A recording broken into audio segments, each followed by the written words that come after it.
We are live. Welcome to Arlington Road's Thoughts Film. This video contains spoilers, and it is a long video, but there are a couple of time codes for the different sections in the description box. Now, let's see.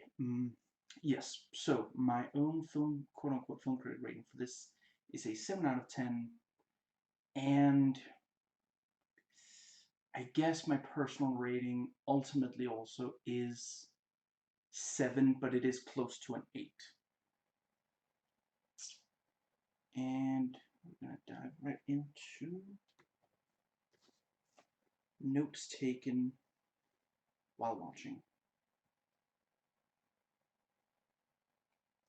There it is. So, let's see. My VHS copy has the names of the two leads and lists them as being respectively in The Big Lebowski and The Shawshank Redemption. Those are definitely roles that they're very known for, but it is kind of weird to advertise this kind of mind games movie as a battle of wits between the dude and Andy Dufresne. Just, don't get me wrong, Andy Dufresne, pretty smart guy, definitely. Not stupid, obviously. But it's a very different role, you know. In that one, he's not playing a terrorist, although I suppose probably right-wingers would say he's a terrorist in that movie. Now, my VHS copy no longer has particularly good sound, so if there's something in the sound of the movie that maybe if I say something that doesn't quite make sense, or if there's something really great in the sound that I don't bring up, that's why. But you know, it could have been a lot worse. Unfortunately my Candyman VHS, straight up, I think was it maybe at the hour mark or maybe halfway through or something, the sound cuts out and it's gone. And that sucks because that's an amazing movie. I'm probably gonna get it on DVD at some point, but anyway. Very unsettling opening with the bleeding kid. I'm just gonna briefly, yeah, for those, if you haven't watched, if this is the first or one of the first of my videos, I'm not necessarily gonna stick to an entirely chronological order in these notes, probably mostly, but something important to note is I'm speaking to you as if you've watched the movie too and you remember it. I kind of intend these videos to be something you watch not long after watching the movie itself. That's the kind of thing I do. You know, I watch a movie I really like, and I try to find a video on YouTube that talks about the stuff in it that they really liked. You know, so you know, I forget exactly who said it. And it's probably more than one person. But there's this thing about, you know, you make videos that you yourself would want to watch, and that's, yeah. And another thing to really note is I'm not going to I'm going to talk, I might talk about the ending up front. In fact, I'm going to talk a little bit about the ending up front. So, you know, if yeah, that's the disclaimer, the acclaimed disclaimer. I suppose calling it acclaimed is just a claim. So, the bleeding kid at the start. There's a point in the movie where Michael suggests to Brooke that basically, I guess, yeah, I mean, he doesn't say specifically what he means, but I guess basically he's implying that either, crap, Brady, yes, Brady, either, I guess, found the stash of bombs, or that he was like maybe, you know, learning the craft, gradually learning how to make bombs just like Daddy, and he kind of he failed at, you know, that, I guess, you know, and yeah, and at that point in the movie, it's, you know, that's basically what we're supposed to believe. But at the end of the movie, we realize that basically everything was a setup to get Michael to drive his car up to the FBI building, you know, past the immediate guard area, you know. so they could put a bomb in his car and frame him for the bombing. And that brings up, what exactly did they do? I mean, so obviously the bleeding kid also must have been a setup. You know, it's kind of what sets the whole. So certainly, if if Brady knows about the bomb building, you know, Grant clearly at no point ever even suspects it. So I feel like that's the kind of thing that best friends, which they appear to be, would eventually talk about. You know, I honestly really doubt that the kids, you know, not Brady and not the two Stepford daughters, I'm just gonna call them, that you know, yeah, those three kids of the Fenimore family, they don't. I don't think they know why this stuff is important. They just understand that there are, you know, clearly the daughters understand that you know, they seem very uncomfortable with the idea of letting Michael into the house, even before he mentions that he's gonna go into you know, into William's office. So I guess we really don't know. You know, Michael asks him, "What should I call you? William, Bill, Will?" I guess I'm just, maybe I'll if I don't forget, maybe I'll just switch up what I call him over the course of it, since that just, every single one of those is entirely, you know, not everybody, you know, what your friends call you is not necessarily your you know, your given first name. So yeah, when he goes into Will's office, the kids are clearly like, oh, this is bad, you know. So they understand that there's definitely something, and I think there are times where Brady also seems like he knows that there's something important, but I don't think that they know about the bomb building specifically, and I really don't think that, you know, Will really doesn't come across as someone who would risk his kid with the. So I don't think it's that, but does that mean that they actually sacrificed the kid's hand just so they would be sure that the because the we never hear anything about the hospital saying, like, I mean, that's not any that's entirely unlike any, you know, fireworks accident I've ever seen. No, it appears to be a genuine wound. So yeah, I guess, and I mean, they claim that, oh, you know, they wanted to make a super bomb, so they put together all the fireworks, and that does sound like a thing that, you know, he's supposed to be like 10. A 10-year-old might do, you know, especially if he's hanging around the wrong kids. Yeah. So the thought I had a joke there, but I didn't. Yes. So I guess, did they tell him to do or maybe they influenced the kids the way that they influenced Michael. You know, maybe they did profiles on the kids as well, trying to figure out which kids would be able to convince their kid to, you know, at some point, this kind of thing. I love this kind of movie. Don't get me wrong, but sometimes it does get a bit like, there's, what's that saying, like straining credulity to the point where it snaps in half. Just, you know, and don't get me wrong, the I'm not gonna talk about like, oh, this really realistic. Come on, have some fun with the movie. You know that's not this. This is not that kind of movie. Obviously, the idea that they planned the whole thing and knew how to somehow make, you know, I, I feel like that's something that the editing room's abridged script is like, oh, how could possibly, you know, it's pointing out that it's unlikely that they could somehow know. But I mean, the movie's unlikely in general. I mean, the core concept of, they trick other people into positions where it looks like they're the one who committed the terrorist act, and that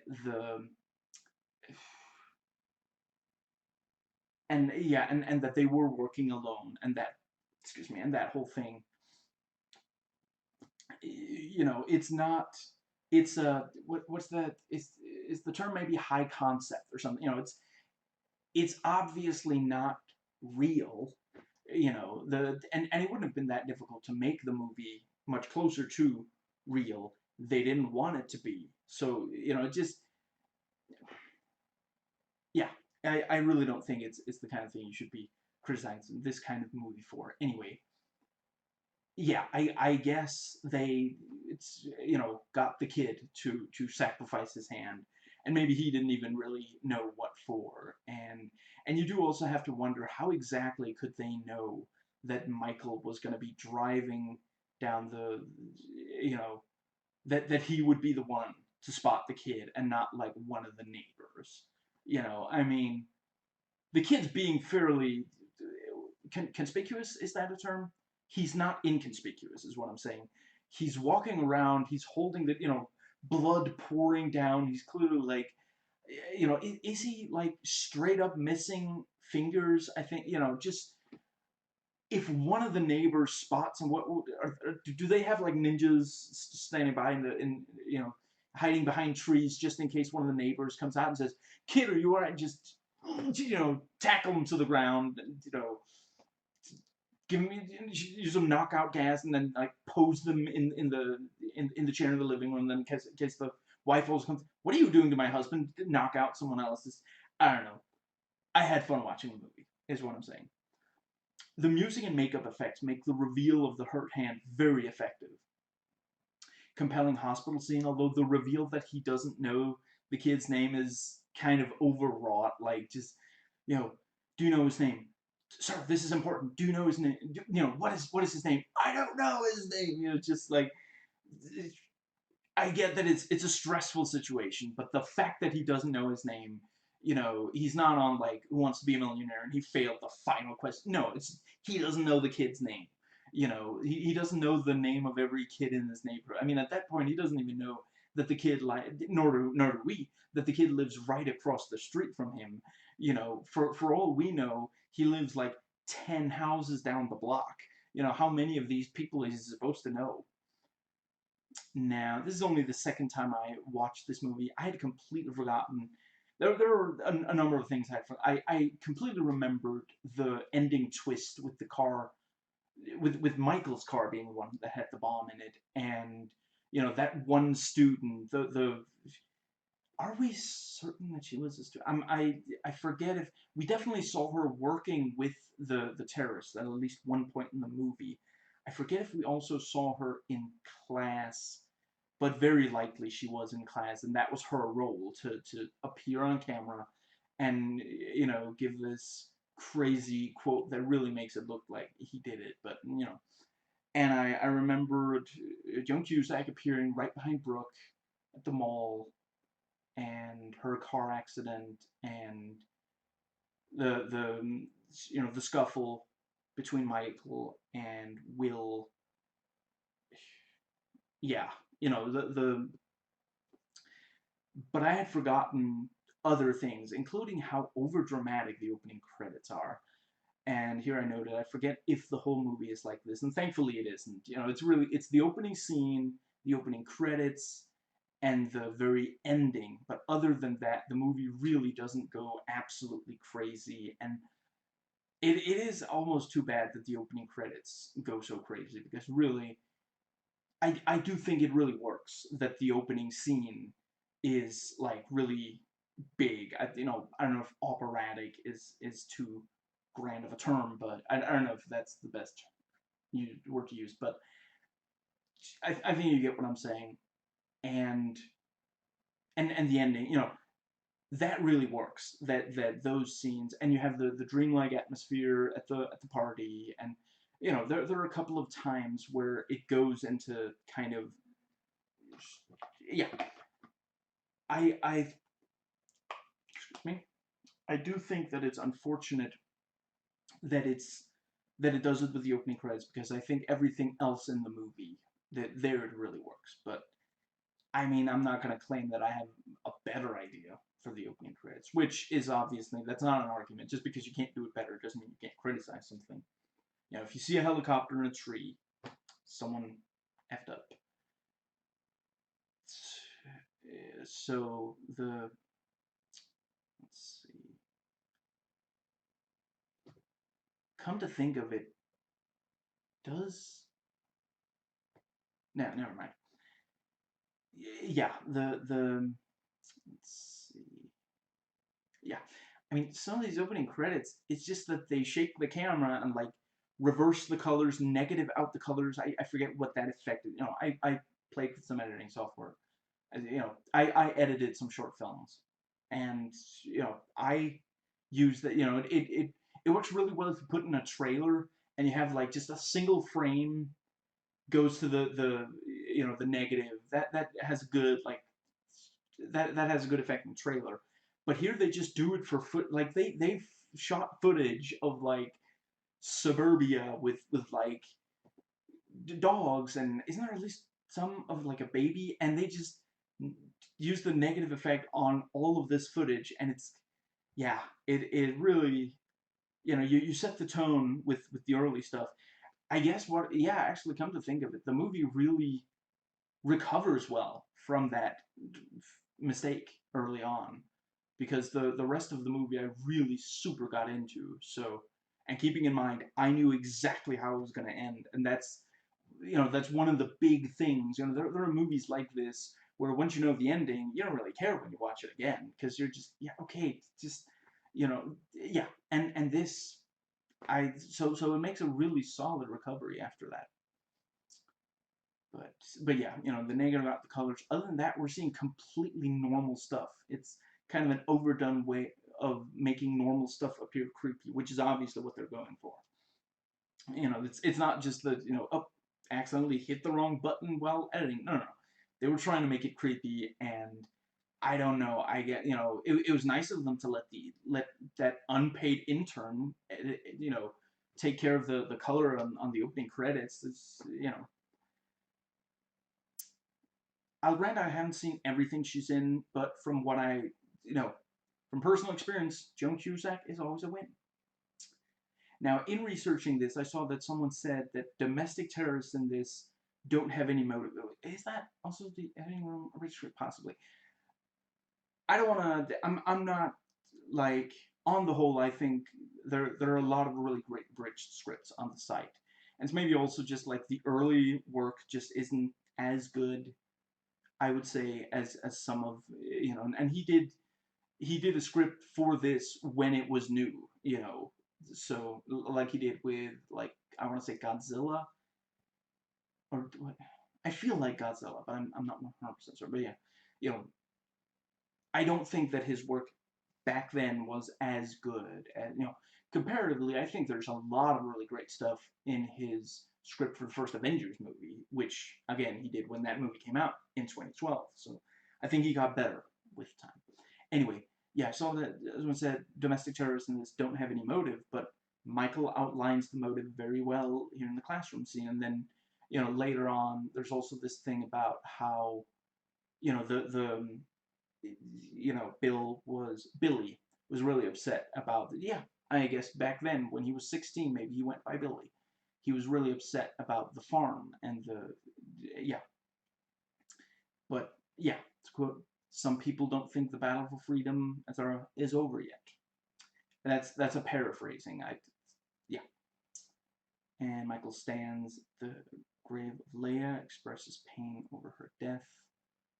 And we get the thing about how Wit is, you know, he doesn't really blame Wit, but he is upset with the FBI in general. I do think that was a clever, you know, there at the end, oh, you know, it seems like he blamed Wit personally, so he was really specifically the target when, excuse me, in reality, you know, he saw Wit there because he called him and said, there's someone coming to the building and he's got a bomb.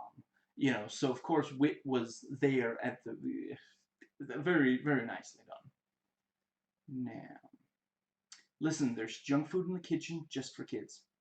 Knowing your audience win. And Michael finds a letter for quote-unquote Oliver in the mail and starts his suspicions, and he takes a quick look at the blueprint, which quote-unquote Oliver immediately hides from him.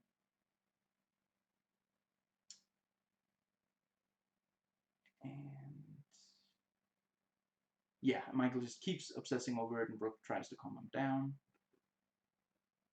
And Michael tells his class,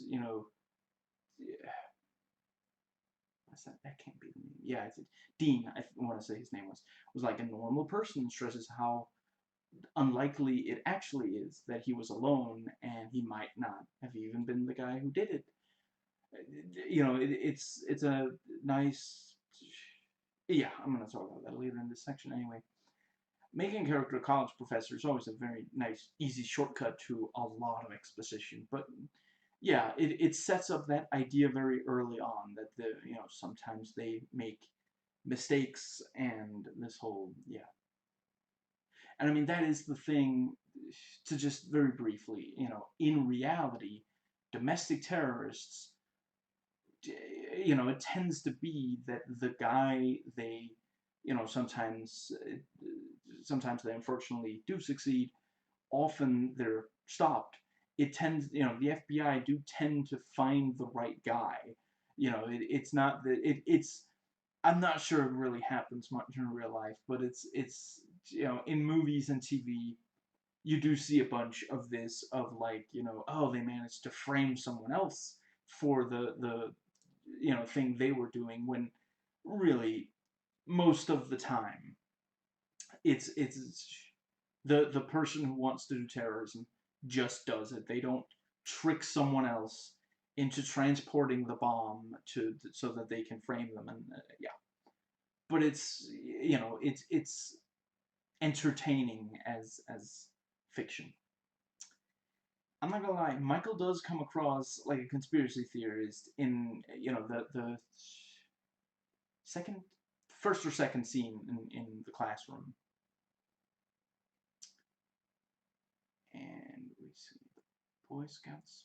Spencer Treat Clark is also always a win. And at the party, they talk about where to get values, family, not politicians. And Oliver and Cheryl keep talking about how bad the politicians are, and like some of them, they should go to prison, and this just is a nice way of. I mean, come to think of it, I guess really the reason that they talk like that there is to get Michael to suspect them, so that he will keep, because they do really need him to fully suspect. I mean, Willie even says there is, we only killed Hope because she got in the way. If she hadn't, she realized something she shouldn't have, so they killed her. And they don't kill, and at that time, the yeah, William says that, oh, the reason you're still alive is because you saved my kid's life, but the, death by finger loss. I don't know. I guess he was bleeding pretty badly, so okay, fair enough. The let's see, that fair enough. That plot point gets a thumbs up, which I guess Brady might not be able to do anymore. So let's see.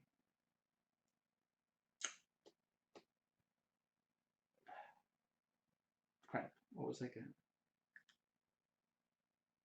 Yeah, you saved my kid's life.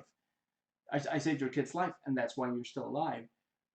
In reality, the reason Michael is still alive is that, you know, Billy needs him to transport the bomb there.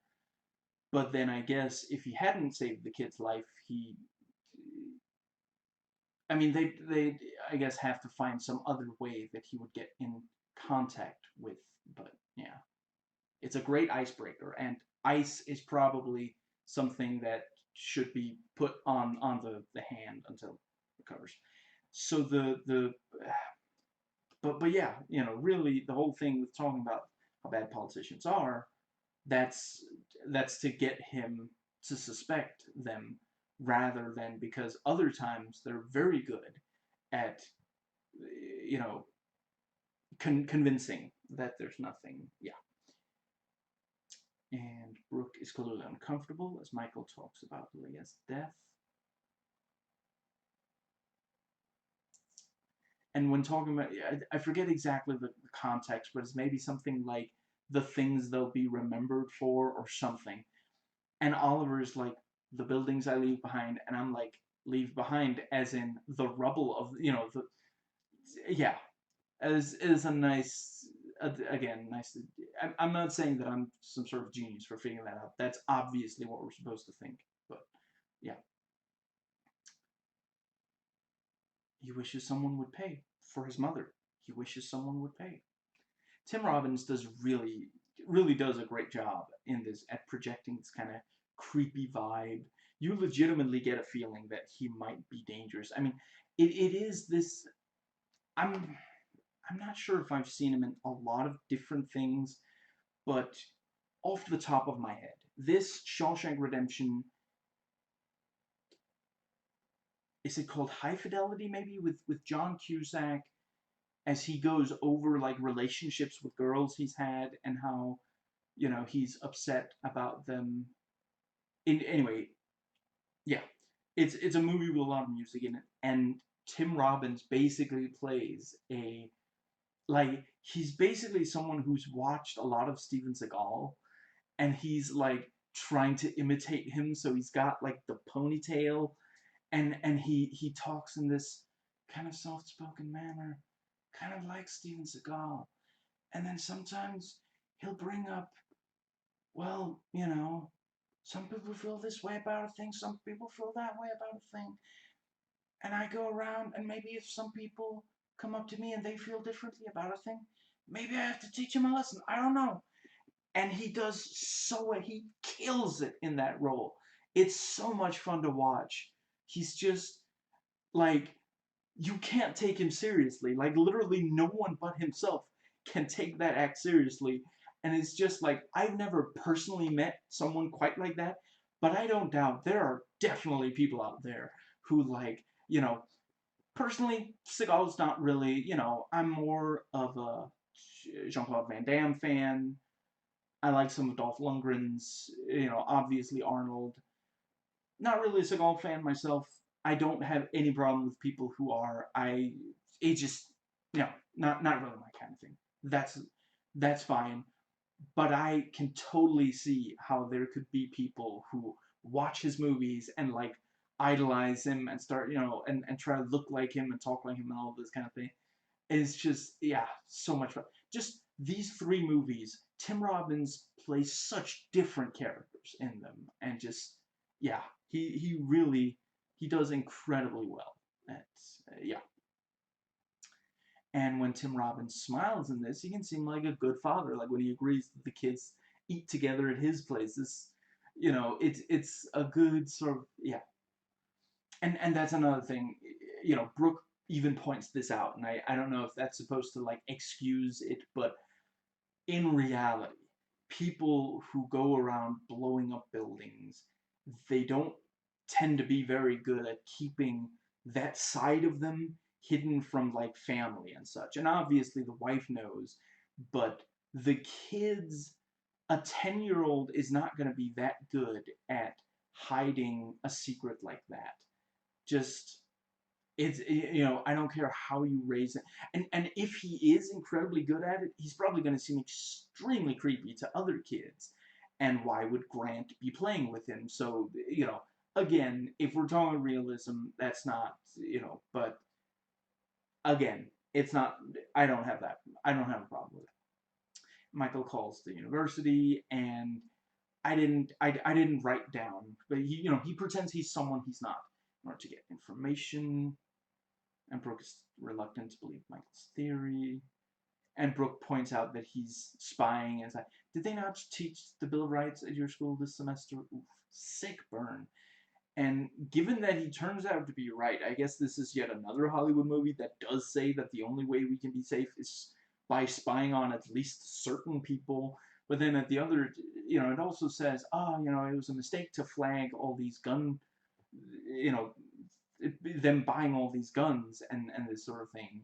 So it's kind of a mixed message there that, yeah, but and this came out before 9/11, so it's not even that, oh, to prevent another 9/11 we definitely have to spy, but yeah, the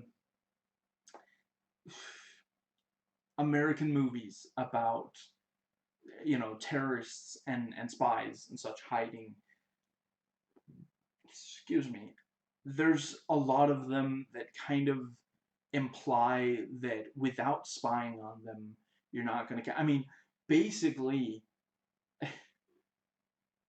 Michael should have been more suspicious. If Michael had gone to the FBI with, I guess, come to think of it, why is it that he doesn't go to, why doesn't he talk to Witt about it sooner? I guess he wants to be more sure. And there is that thing, he asks him for help in spying early on, and Witt says, I can't, the I can't do it, but there are other ways. And he says, you know what your wife would say, honey, I love you, but I can't do that for you. And is he trying to say, is Witt trying to tell Michael there that he loves him, and he's kind of, was there really a legend of a warrior? No, it just made it easier to say that kind of thing. I don't have any problem with that. You do you. It just it was slightly oddly phrased, I guess is what I'm saying. No, I just wanted to make the joke. Oliver looks very creepy in the yearbook photos, and now that Michael knows that Oliver's actually Fenimore, he's not going to let Grant be alone with Will and Brady. And he's got this sort of feeling that there's something off about Brady. I guess you could call it his Brady hunch. And let's see. And yeah, Michael teaches the class about Parsons with stockpiling weapons. And we get a flashback to Leia. And yeah. And even the kid grabs a gun and shoots at the FBI agents. Very messed up, very compelling flashback. And I do think the initial setup isn't bad. Oh, are you the person's kid? Can you tell can you tell us where your dad is, or can you tell your dad we want to talk to him or something? Now, I am as progressive as they come, but I'm not blind to overly contrived writing by progressive writers. I've called it out before, and I intend to do so in the future. And I'm going to do it here. The idea that Parsons just wanted to buy a lot of weapons and then resell them to make money is super contrived. Of course, that would look like a planned terrorist attack. I'm not saying there's anything wrong with the idea of buying and reselling weapons. Again, the movie points out they had a license to sell them, but the scenario presented here is far less likely than stockpiling weapons being for a terrorist attack. And they even have and Parsons had told his family some people might come and try to steal the guns, and they have to, protected using the guns. And he points out they were just defending their property, and just no, it's really contrived. I guess it's kind of trying to have its cake and eat it too, by, I suppose the idea is they, sorry, that's it. That's, of course, that's why he doesn't bring Wit into it much sooner. He's worried that if he brings Wit into it early on, it's going to end up with, FBI agents on the, on the front lawn of the Finnemore family, and they're, it's going to turn out to be, no, he really was just building a building. The blueprint wasn't for a bombing at all, and yeah, I guess we never do find out exactly what is on the back of the frame of that one, but probably a blueprint of a building that he blew up earlier. And it's again this kind of thing of, why is that there though? Why would you hang that up if you don't want anyone to see? Like, I get like a kind of, you know, Dexter uses blood slides for trophies. I get that's maybe, you can't have a blood slide for every single person. He kills 184 people with the bomb at the end of the movie, so but it just seems like and it's there because they wanted Michael to find that, and yeah. So let's see, yeah, fair enough. It's not, you know, yeah, it makes perfect sense that he doesn't bring wit into it more. And that was, of course, something they found out from the research, that he would probably be reluctant to bring FBI into a terrorist situation because he's scared that another, it's one thing that he lost his wife, but he's out of wives to lose. He's only dating Brooke. So it's more of a, he doesn't want people to die in general. Yeah, sorry, I got a morbid sense of humor. It's, you know, probably going to be more jokes like that in this video. So yeah, he doesn't want people to die if it can at all be prevented, and he's worried that people, innocent people, might end up, in danger because of, possibly even dying because of an FBI op gone wrong. I will say, wow, that is a brutal way to end. I appreciate that we only get a POV shot, like we don't see the actual damage, but okay, so apparently Leia dies because the mother of the Parson, yeah, Mr. Parson's wife, Mrs. Parson, goes up to her and uses a double barrel shotgun on her face. Yikes. Yeah, that really, and I'm sorry, at that point you're no longer defending your property because she wasn't shooting at you, but anyway. Yeah. Is it just me, or does the Parsons guy look a lot like Peter Sarsgaard? I looked it up. It's apparently not him, but then the guy who does play Parsons has apparently only ever been in this particular movie. So is there a real life kind of, did someone take over his identity or vice versa? Anyway, and Will gives a very creepy wave, and Michael finds out that in '81, you know, Will changed his name to Oliver, and then finds out, it was right after Oliver died, and yeah, Bill's two daughters are super creepy when Michael tries to use their phone. I don't know much about the Stepford Wives movies. Is there at least one where it's like Stepford's daughters, not Stepford's wives? Because those two would be great for it. Just, I probably will at some point watch at least some of the Stepford Wives movies. I don't know if the sequels, I can imagine they're not very good. I've heard that the original is great, and that the remake is terrible, in part because it turns it into a comedy. I want to say it was Frank Oz who directed it, and it's like, among others, Nicole Kidman, I feel like. And anyway, I can absolutely imagine turning that concept into a comedy really does sound like a terrible idea. But yeah, I I think I might at some point. I gotta say, the like the core concept is again, like, thumbs up. That's a really clever, fun kind of concept. I'm not sure, was it originally a book before a movie? But anyway, like actually, I guess for people who don't know the concept already, if I explain the concept, I'd be giving away the twist of the first movie, right? So yeah, you know, the yeah, it's a really fun satirical kind of idea. I very much, yeah, very tense and suspenseful as Michael goes through stuff in Billy's office. And Cheryl suddenly comes in as she's trying to look behind the picture, and he quickly comes up with the idea, oh, preventing the picture from falling. And Michael, you forgot your case and your phone. Whoops, whoopsie.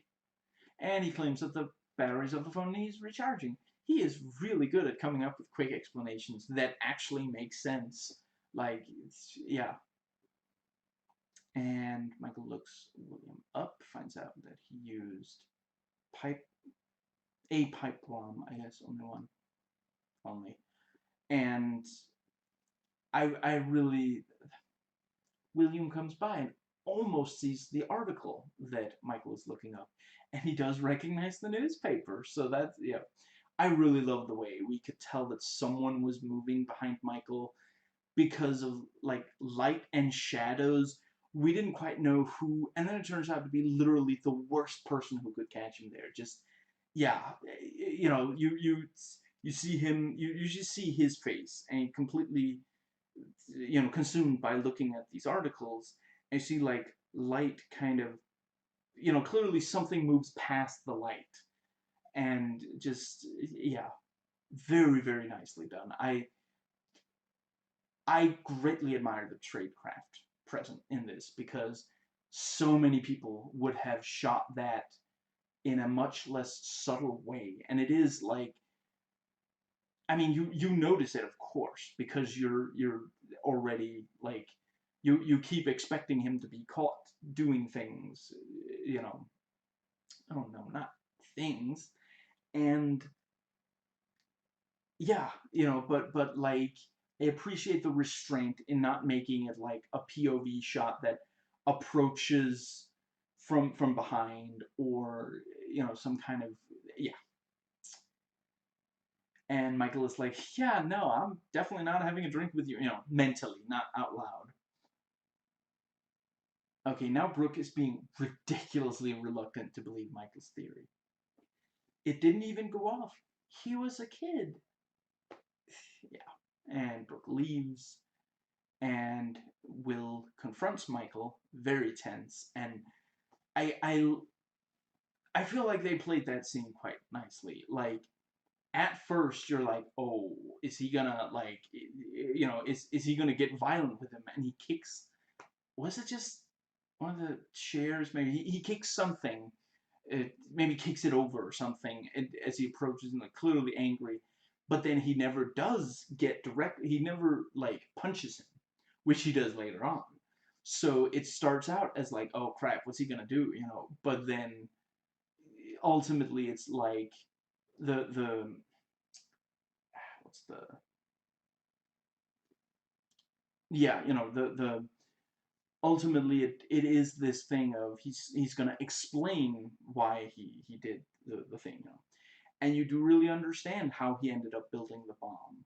It does, of course, not justify it or anything wrong that he's done since, but they did good writing on that. And again, I feel like, I guess it's possible that those are lies, but it's like, if something happens to you at age 16 that really gets you to hate an individual or a group, yeah, you probably are going to continue hating that individual or group for decades after. Nah.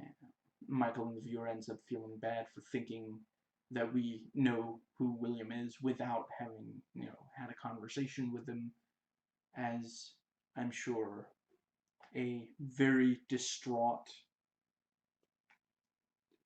Tommy Lauren, is that how you pronounce it, would, excuse me, be, except for when she does the exact same thing and judges AOC and calls, implies that she's stupid, even though literally nothing, like, literally no one has ever pointed to a single thing that made AOC look even a little bit, like, stupid. Like, just, yeah. Anyway, and Brooke sees William in this kind of shady exchange and, starts to suspect Michael might be right. And I will say the notion that even in suburbia, the person living, right across the street from you might secretly be a domestic terrorist is a pretty good hook for a story. And let's see. Yeah, and Brooke follows William and sees more suspicious activity.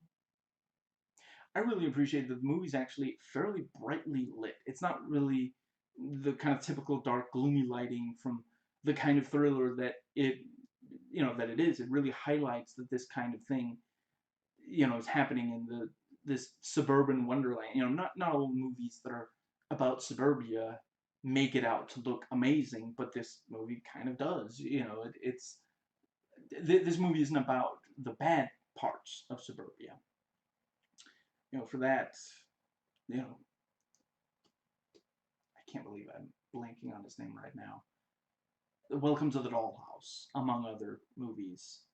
Todd Solondz. You watch Todd Solondz movie. Happiness is also, yeah.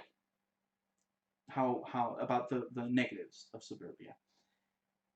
Now, let's see. What was I gonna? Yeah, I'm not sure I necessarily have a good comparison.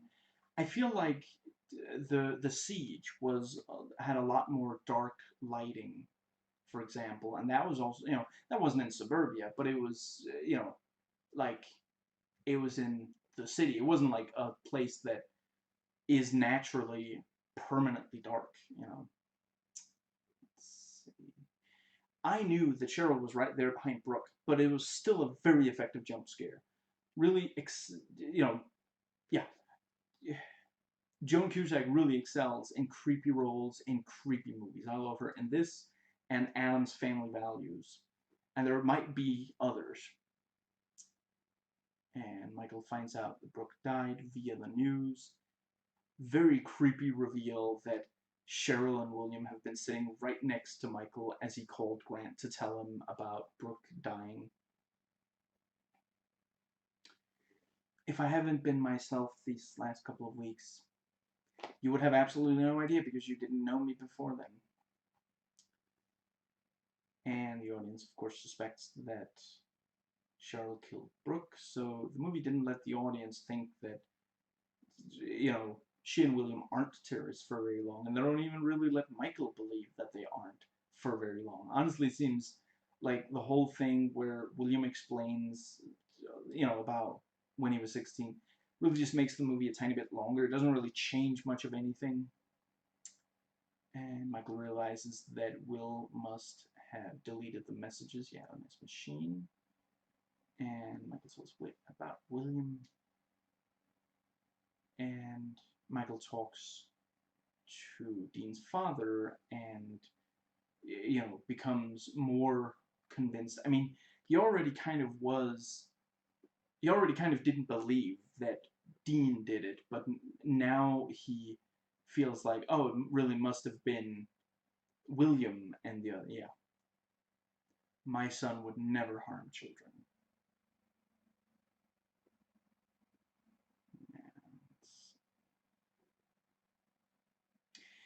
Maybe it's just me.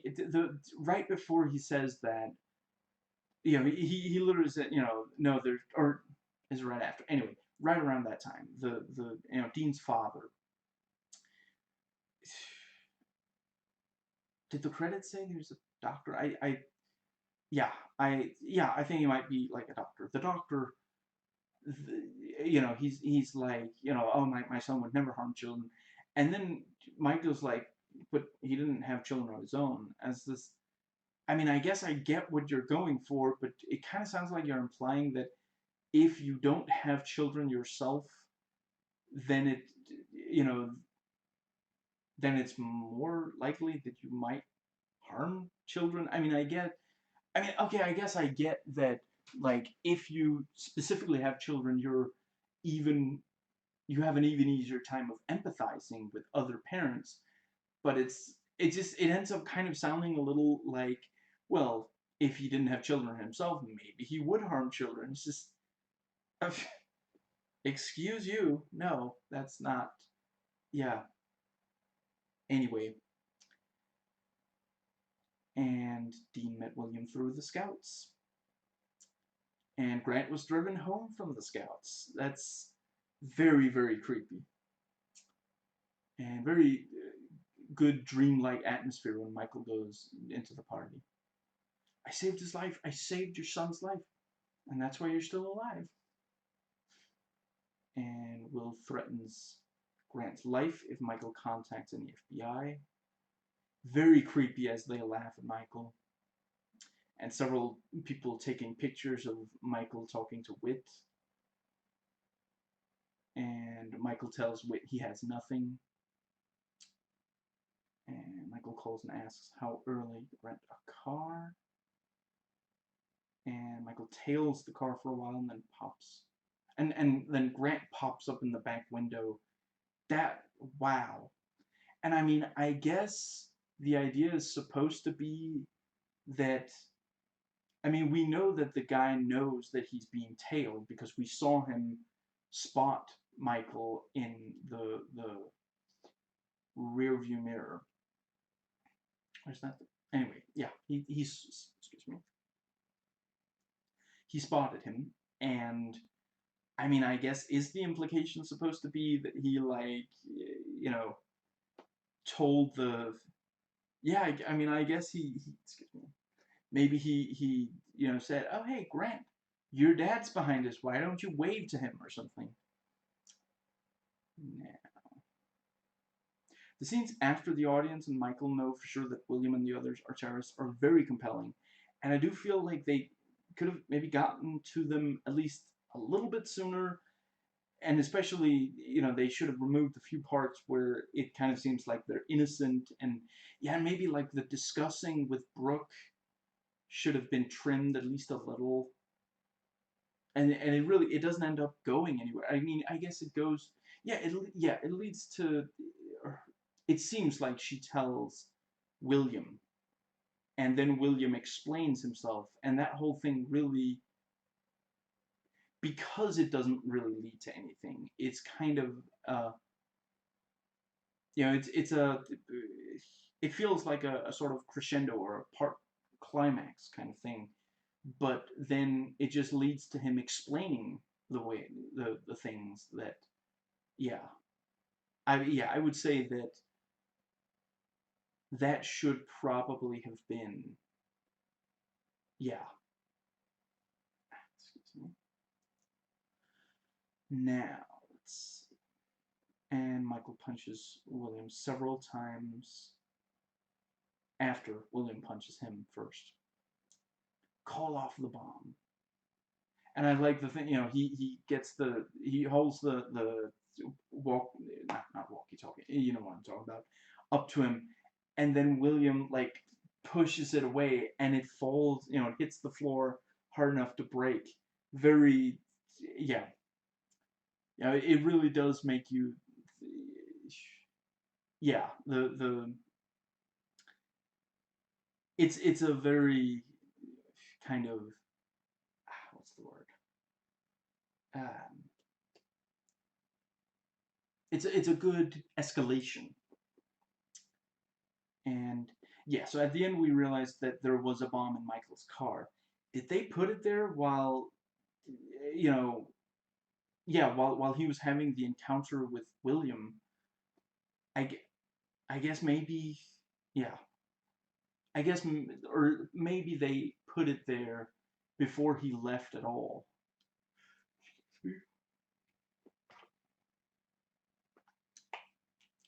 Before he left his house, I mean, in the car.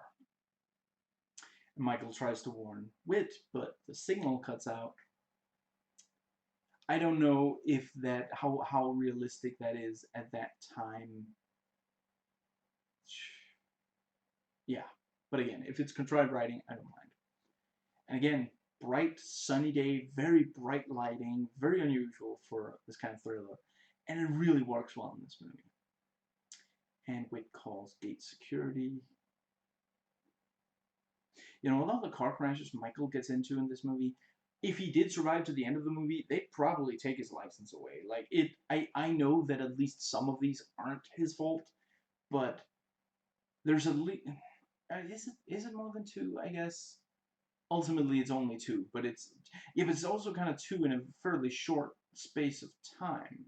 Anyway, very tense and suspenseful as he gets past the guards and catches up to the white van.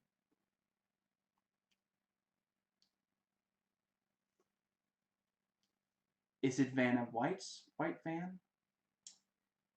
Extremely intense as he calls for them to check the van. You know, the camera spin. I think it does a full 360. You know, which, yeah. And, you know, handheld. Some movies overuse that kind of thing, but this movie never really uses it when it shouldn't be using it, so just excellent. Yeah. You know, I mean, theoretically, they could have used that kind of thing in a ton of other scenes, but they knew not to. You know, it's only for this kind of van. We're all authorized to be here, everyone except you. And he realizes the bomb is in his own car, and so does the audience.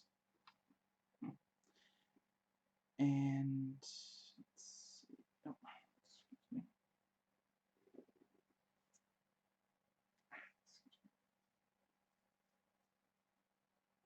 And Grant is let out of the white van, and he walks up very happy, joining the Fenimore family, all of them dressed in bright clothes, you know, excellent use of intercutting and slow-mo as Michael gets closer and closer, but only in that. You know, the other scenes are in, you know, you have William realizing that it's about to go through, and you have the guy in the white van who's readying to push the button, you know, and those move in you know, normal time, but slow-mo as Michael runs and gets closer and closer to his own car.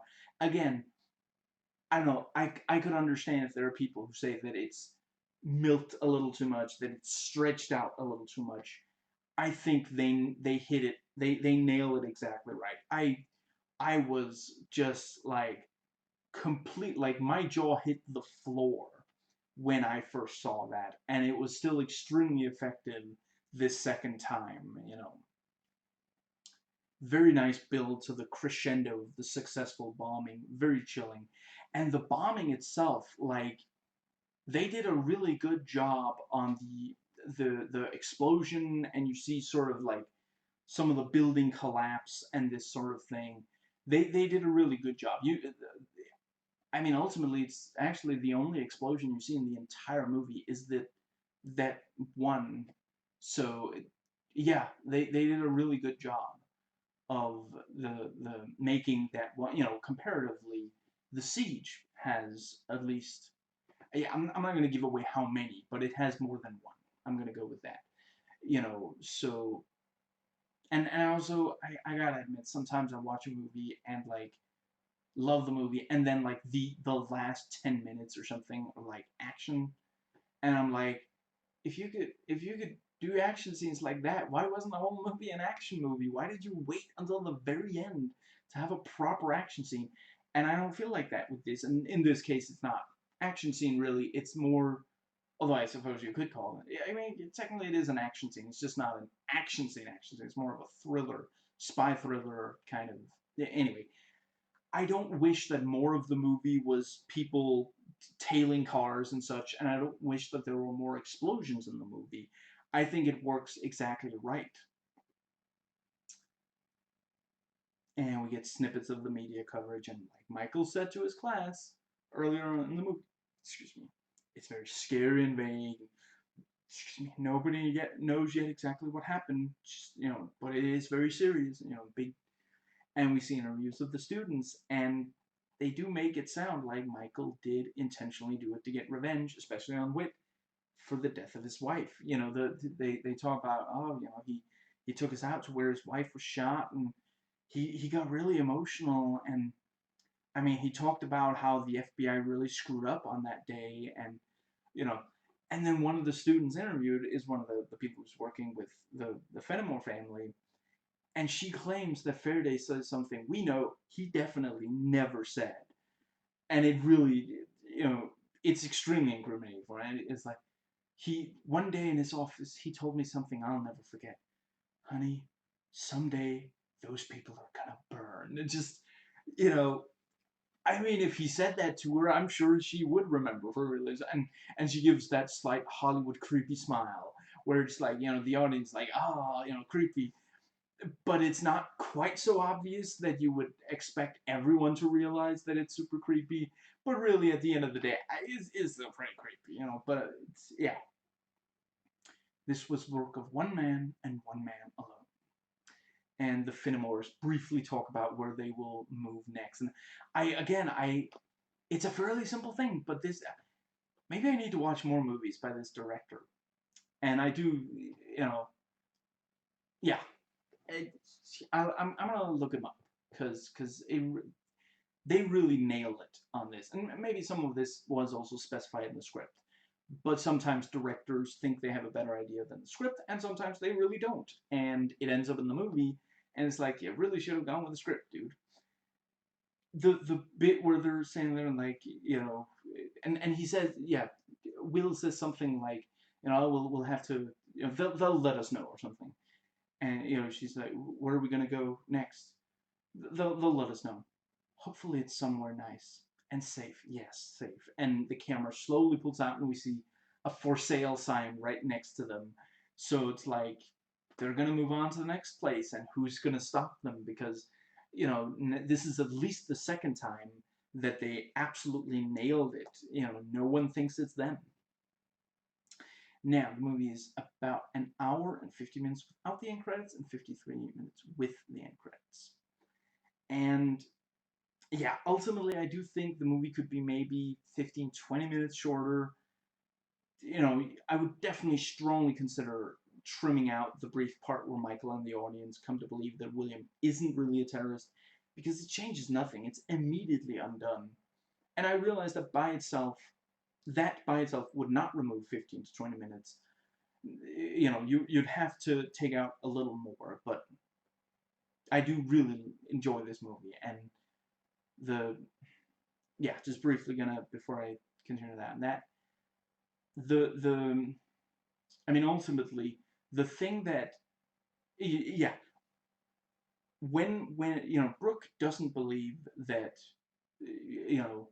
William is, really a terrorist, so she leaves and seemingly tells William. William confronts Michael, and then, like, the next day, I guess, Brooke tails, I believe it's William, and then Cheryl turns out unexpectedly. But yeah, so you didn't really have, honestly, if she had accepted his theory, she would also have tailed the, yeah, the only thing of value we'd lose is, it is kind of dramatic that, yeah, actually, the very last thing that Brooke, basically, yeah, the last thing Brooke says directly to Michael, and he ultimately never hears the message on the machine. The last thing he hears her say is basically, you're completely irrational about this terrorist thing. You're wrong. I can't be around you right now. So that, okay, fair enough. That's but they could have had some other, like, maybe she says, I'm gonna, yeah, like, they agree that it's that, and then, like, well, we can't do anything right now, let's just go to bed. And he wakes up in the morning, and she's not there. And, like, she calls and is saying, like, you're right, and I'm tailing him right now, we're gonna get to the bottom of this. And, like, either she leaves that as a message on the machine because he's, like, yeah, he doesn't hear the phone, whatever. Or he picks up the phone, she says that, and he's like trying to say, no, don't do it. And then the signal cuts out like it does later with Wit, although I guess they didn't, you don't want him to do that twice in the same movie. But anyway, just, so yeah, maybe low battery. So, maybe he ironically did actually have low battery on his car phone, or his cell phone, whatever.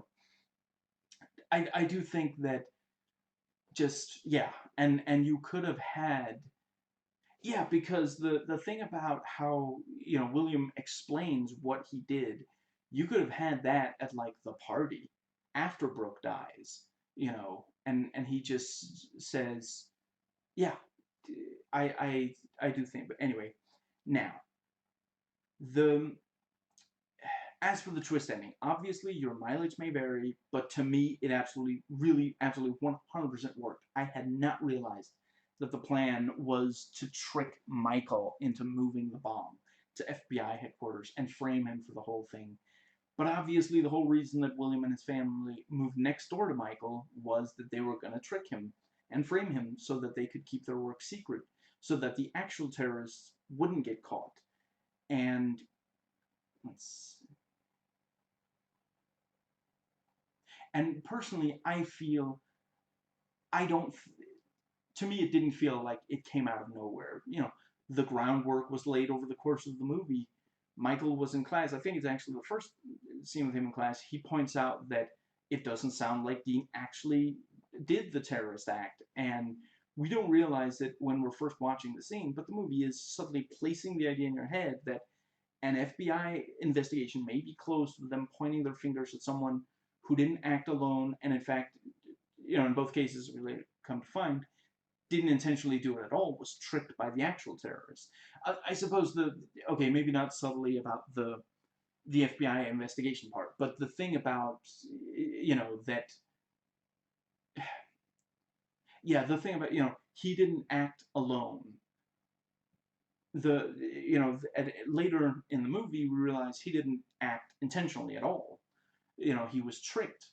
And yeah, the very little time passes between us finding out that Dean was actually tricked into the terrorist action and us realizing that there's a bomb in Michael's car.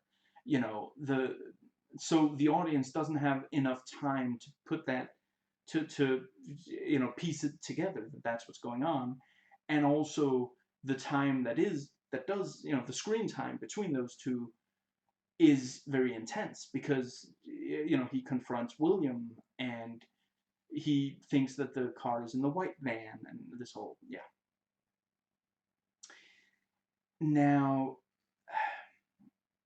when I first watched this in 2012, I discussed aspects of the movie with my ex-fiance, and she said the main terrorists in this would not, the Fenimore family would not be able to keep doing this kind of thing since people will start recognizing them where they move to.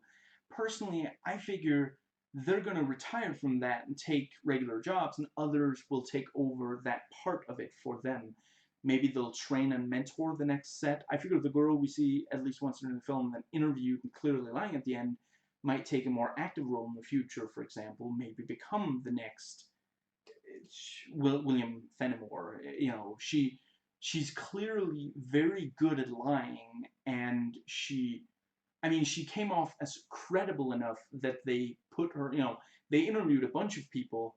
They didn't necessarily put everyone in the news story, but they found her credible enough. If they didn't find what she said credible, then they wouldn't have put her in because it sounds ridiculous if you don't consider it consider the witness credible.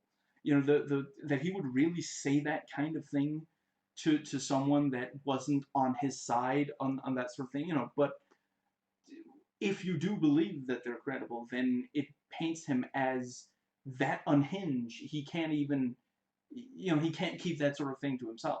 That's what they say about serial killers. The effective ones are the ones who are good at pretending to be normal.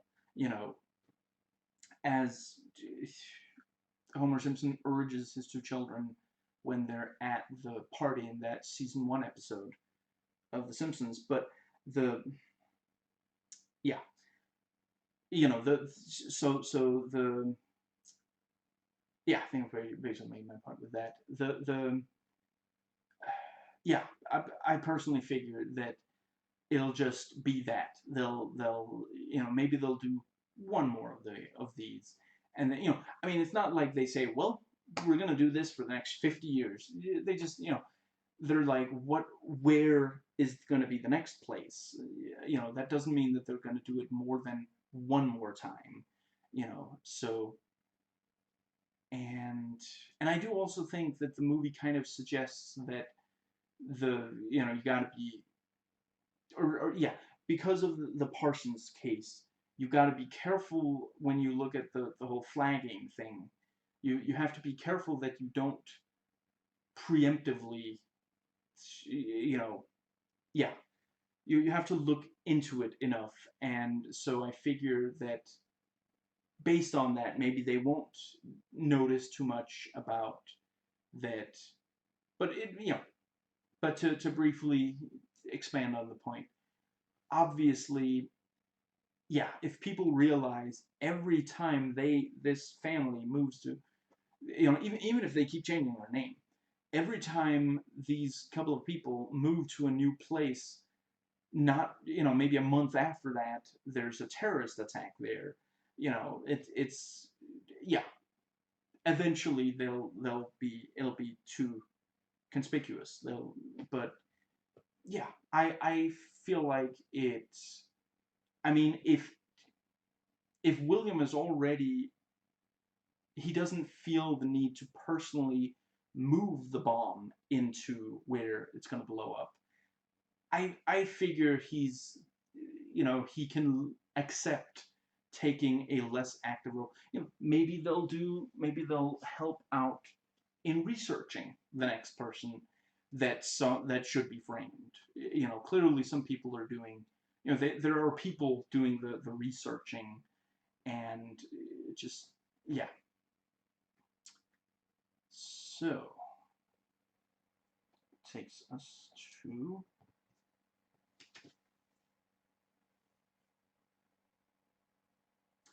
IMDb, Wikipedia, and critic sites. Let's see, so it's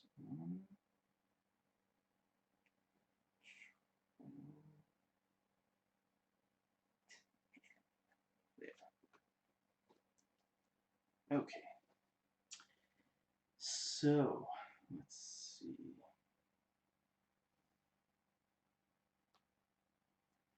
Yeah, I'm gonna briefly. Yeah, so I put my old IMDb reviewing here. I'm not gonna read everything, but I'm just gonna briefly. Yeah, I find sometimes I write very, yeah, biting. Yeah, Michael is a college professor. His son is trying to deal with his girlfriend. You see, his wife died a few years ago in a tragically contrived flashback. Yeah. Let's see.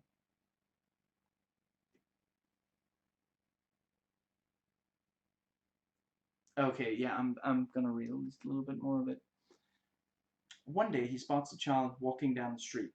Just before he can yell at the kid to get out of his way, he notices that he's bleeding, and if he'd have had a cell, he wouldn't have had to just walk. I'm just saying, Mom.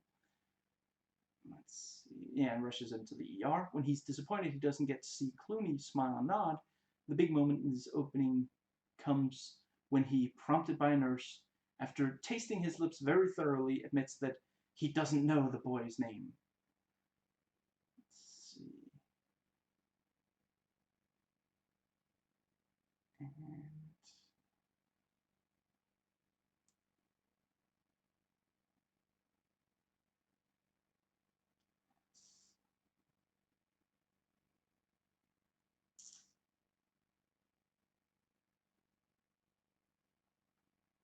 And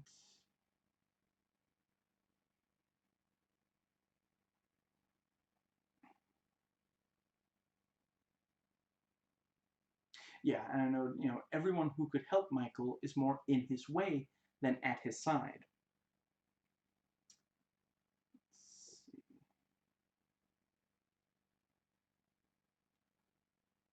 And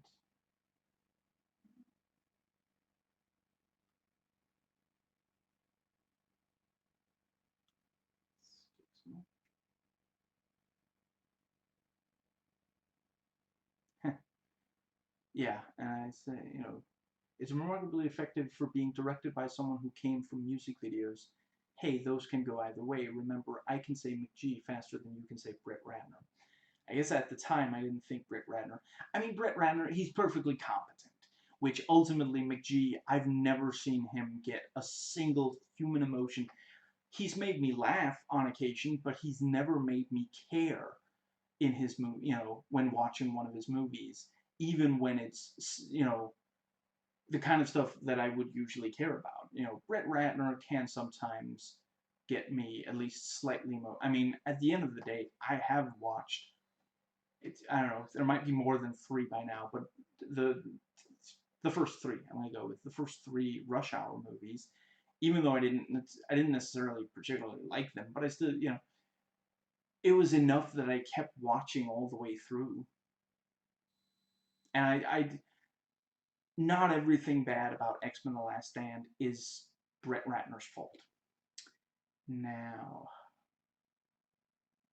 yeah, I don't know why I didn't use the example of Zack Snyder, who's definitely a much more competent director than those two.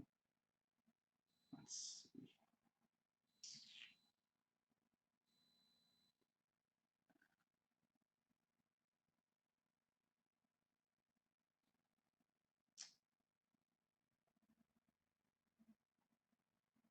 Yeah, and I wrote, it's a the pacing is relatively solid. It's not boring, mind you. I'm not sure it needed to be 110 minutes. So let's see. And yeah, I wrote, the use of slow motion is on the verge of being excessive, though it comes out on the right side. Now, excuse me. And yeah, so moving on to Rotten Tomatoes. The critics' consensus is a suspenseful thriller led by strong cast and performances built around a somewhat implausible story. Yeah, I don't really have much to add to that. Yeah.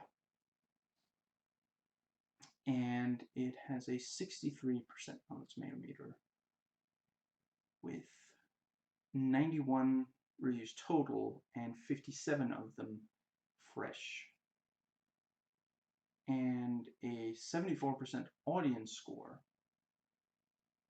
with 42,852 ratings and average rating 3.74. Yeah, I can. It makes a lot of sense that audiences really enjoyed this. Excuse me.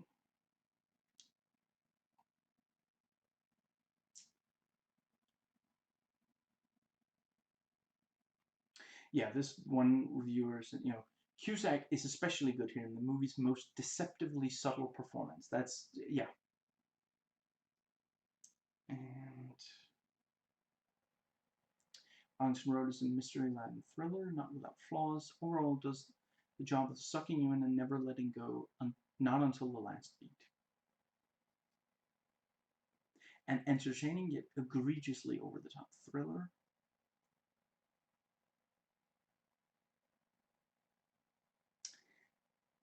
Okay, so this guy did not think the director's execution was good. Stylish and unsettling.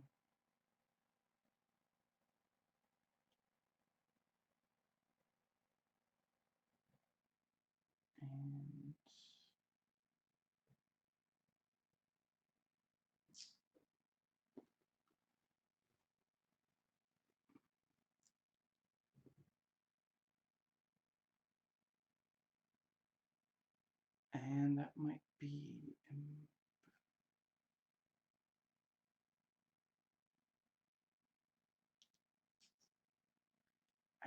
guess.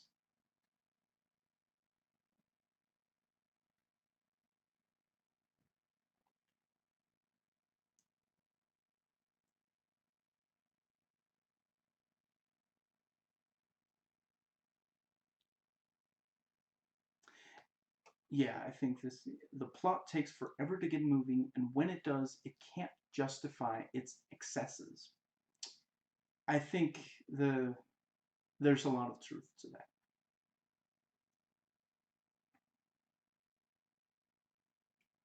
And thoughtful, intelligent, and brutally realistic, Robbins and Cusack are deviantly delightful. And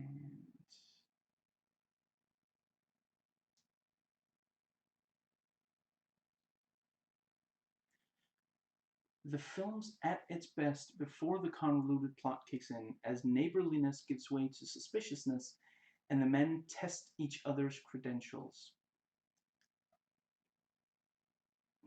Maybe. I that fair point. I'm not sure I completely agree with it. Let's see. Yeah. Okay, I'm not sure I completely agree with this, but in part. The screenplay stretches the viewer's credulity far beyond the breaking point, asking us to accept dozens of absurd contrivances and coincidences. Yeah, there's definitely some of that. I'm not sure I would say dozens. I'd probably say less than a dozen, but anyway. I had forgotten. Yeah, I guess that's where I got the credulity past the breaking point. Yeah.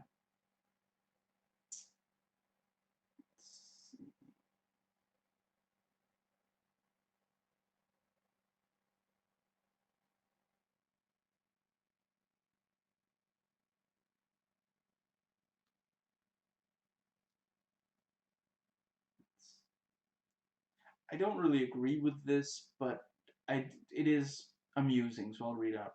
So filled with moronic intentions and illogical ideas that, had there been any truth to them, might have led audiences to believe that we live in the Twilight Zone.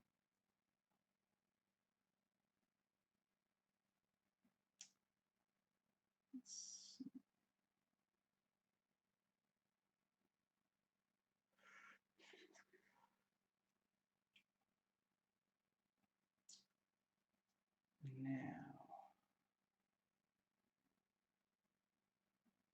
I guess.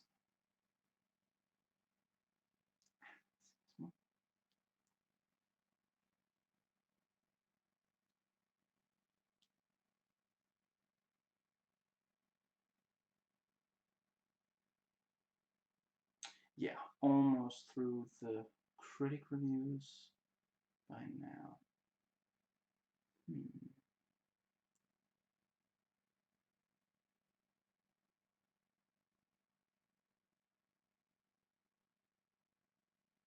Builds at a snowball pitch. Slow at first and then bigger and tighter and faster, so you don't even realize what's happening until it overwhelms you.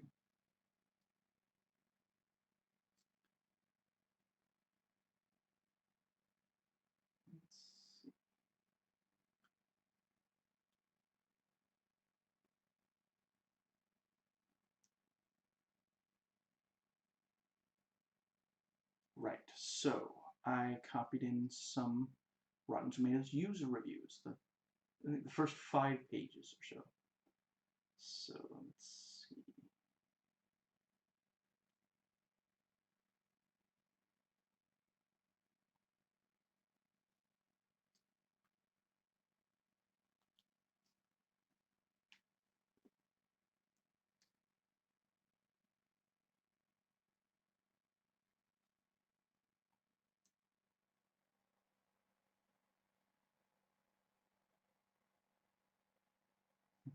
This movie gives me the creeps because it tells me not to trust the people who are too gentle. I mean, that is pretty frequent in movies like this. That's true. That the if someone is if someone seems to that to be true in a movie like this, The yeah. Now let's see.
Yeah, apologies for the dead air, but there's scrolling through reviews that I'm not going to read aloud. This guy says the story is almost a farce, which it is definitely far-fetched. Let's see.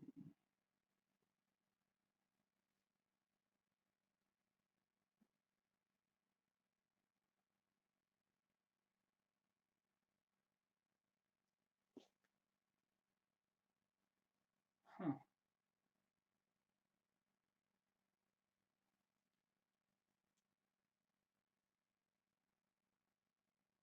No, I'm considering I'm not going to read that aloud because it's simply don't let it.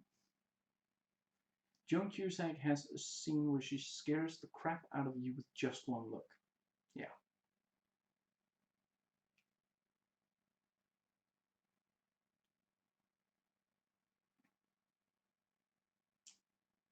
Now,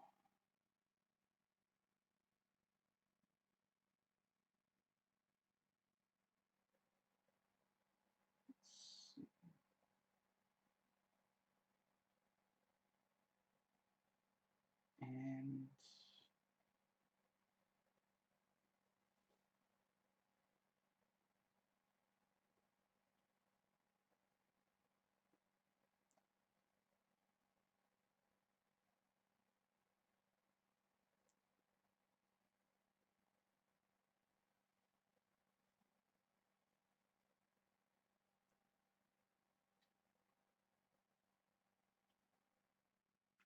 several people call the ending anti-Hollywood ending, which, yeah, I gotta admit, the first time I watched it, I really like there at the ending. I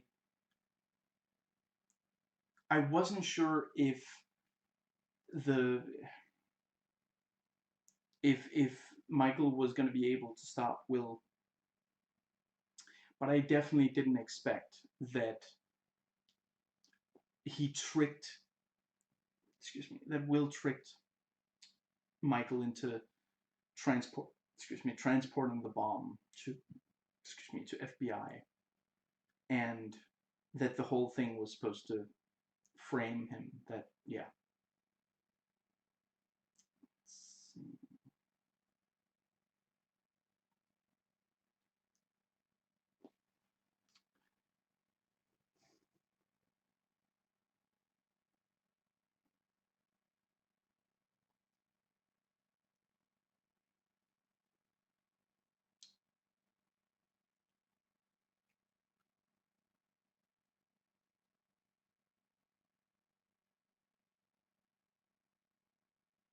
And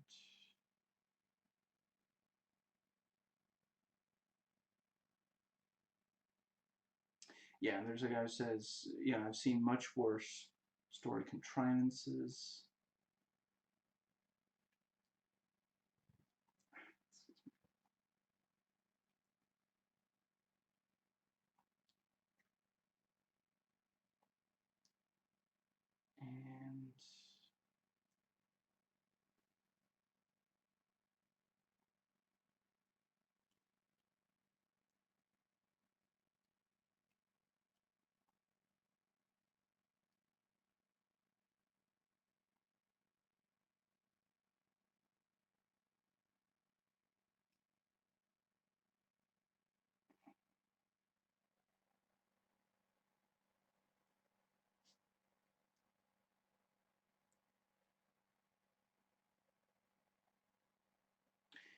brilliant twists, especially at the end. The unconventional ending is somehow sad for demonstrating the manipulation of the truth by the media. At the end of the day, how many seemingly guilty culprits are bearing notoriety because they cannot speak for themselves? And that's, yeah, excellent point. Moving on to Metacritic Pro reviews. And critic reviews.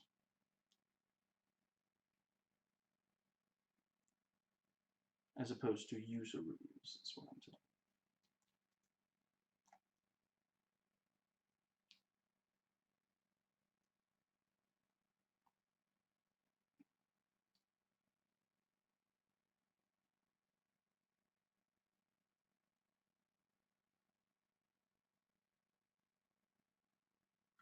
And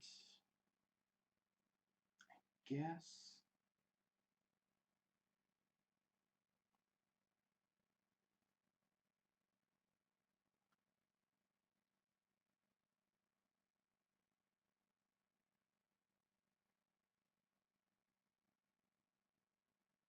yeah, this review calls the ending a shockingly big finish, and that's yeah, that's if this movie had had other explosions, I mean, we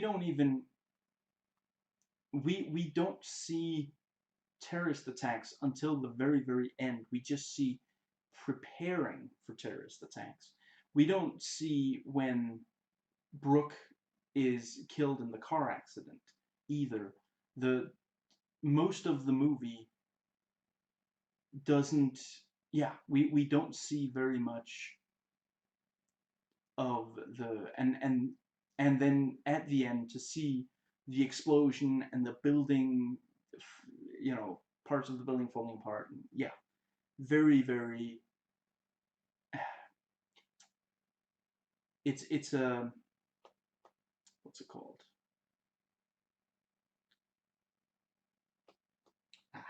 Um, it's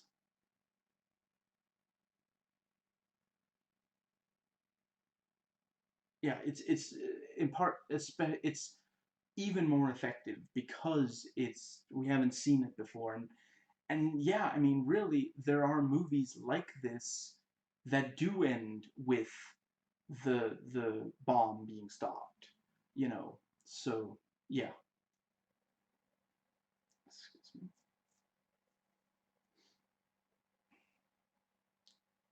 And the yeah, when you see the white van, you expect the bomb to be in there, and if they can just stop the guy who has the uh, yeah, stop the guy in the van from detonating the bomb, then they'll have stopped the attack.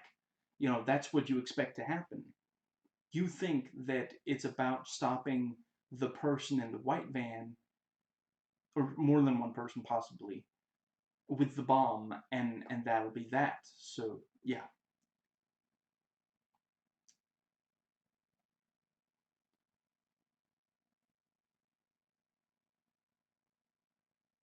Now,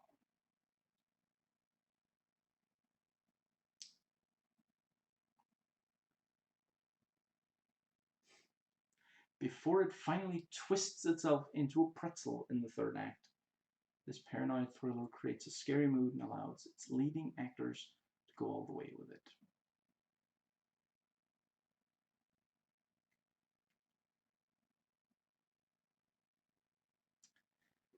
Yeah, I don't really agree with this review, but I do.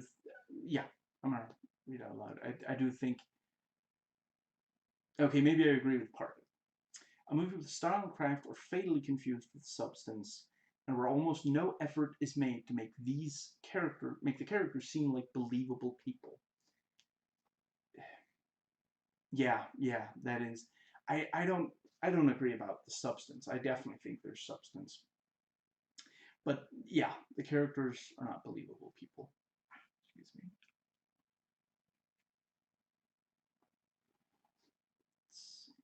If the bad guys in the real world were all this obvious, life would be a whole lot easier.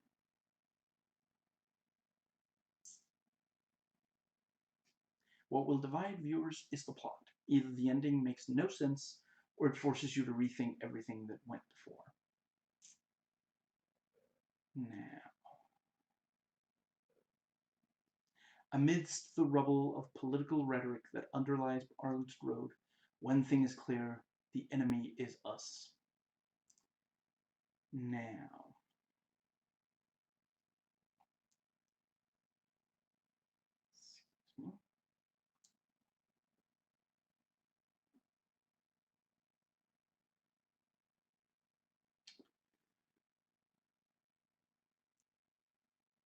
although the film starts out with well-mounted menace, Arlington Road becomes increasingly overwrought and predictable.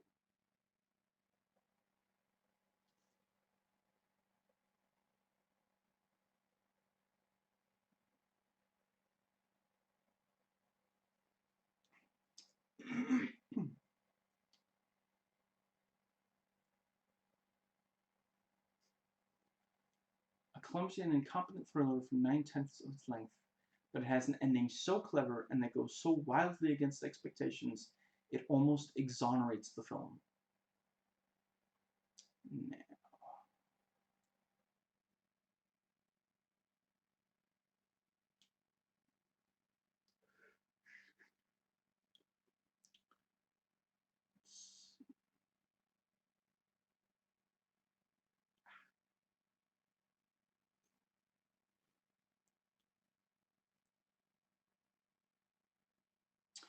Okay, and Metacritic user reviews. Very well written. You think the hero may actually save the day, and they pull the rug right out from under you. Incredible twist.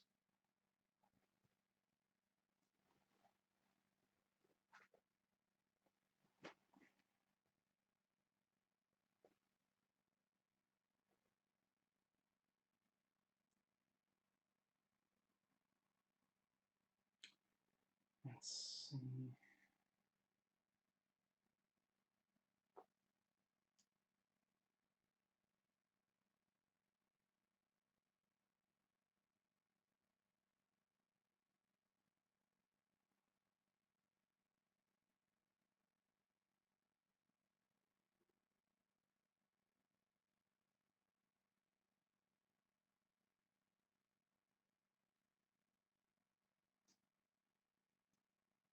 And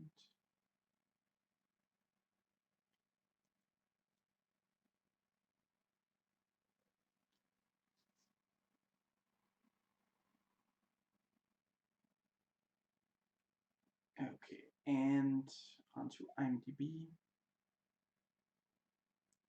These are pretty good taglines. Fear thy neighbor. How well do you know your neighbor? Your paranoia is real. There goes the neighborhood. On July 9th, terror hits home. Those are all so good, and yeah, I excuse me. I pity people who never look at taglines, because those some wow, those are so good. Now,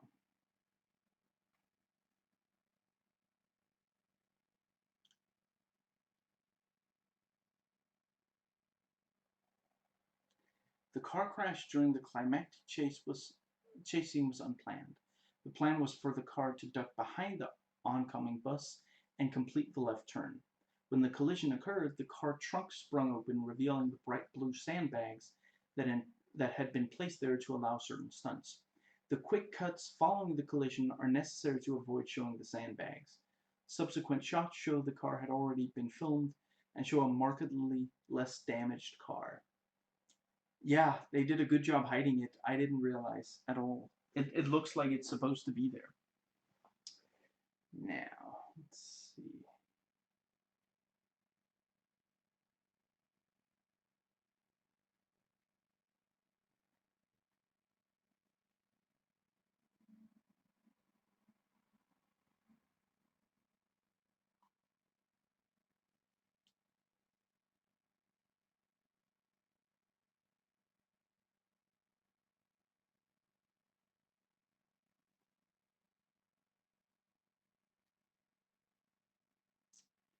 And the trivia points out that Michael Faraday is also the name of a real-life chemist and physicist. Didn't they also name the character on Lost? And I mean, it wasn't supposed to be the Michael Faraday, so I guess they might have made a joke about how, ridiculous it is that with that name he ended up with that job. But anyway, man, the naming on Lost could be ridiculously on the nose. I mean, I guess if you don't know who these people, I'll admit, at first I didn't know who those people were, but I mean, they literally named several characters the actual names of famous philosophers. I mean, is it just supposed to make people who know those names feel like they're in on the joke, or and they actually have I think it was Renegade Cut who pointed out the father of let me think. Yeah, the Jack is literally the character that he keeps that he sees but who can't possibly still be alive is literally named Christian Shepherd. It's yeah. Now let's see.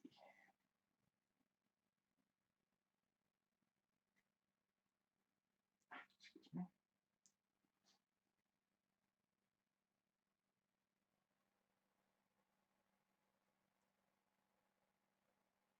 Tim Robbins and Spencer Treat Clark also appeared in Mystic River, another Tim Robbins movie where he plays a character so differently from these other. Excuse me. Yeah, he really disappears into characters in the movies I've seen. Now,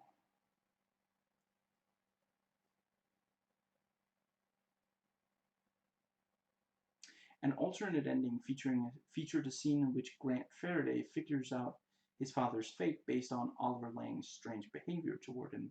It was cut for time, and due to the ambiguity it caused, they remained with the original ending as shown in the movie. I could see, excuse me, I could see how that could work.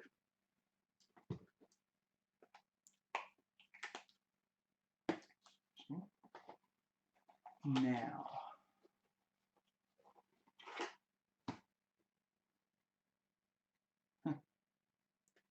yeah, that's a bunch of spoilers about a different movie. It's weird how, like, when you find something marked spoilers in IMDb trivia, for example, I mean, it might spoil a different movie that, and one that isn't part of the same franchise or anything. Anyway.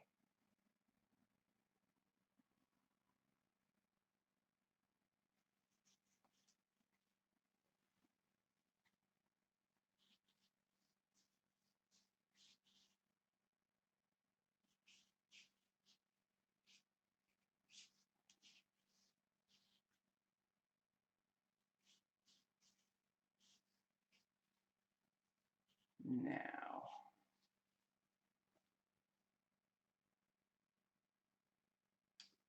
Michael tells the kids in his history class that people usually point the finger at one man after a terrorist attack, despite the fact that they don't know the other people who he was conspiring with, and they don't know the reasons for his actions.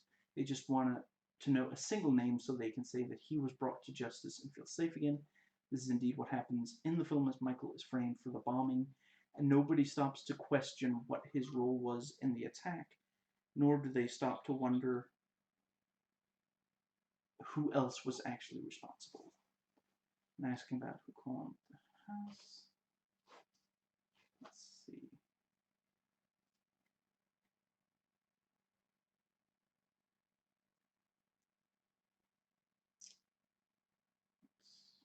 Yeah. And moving into the goofs section.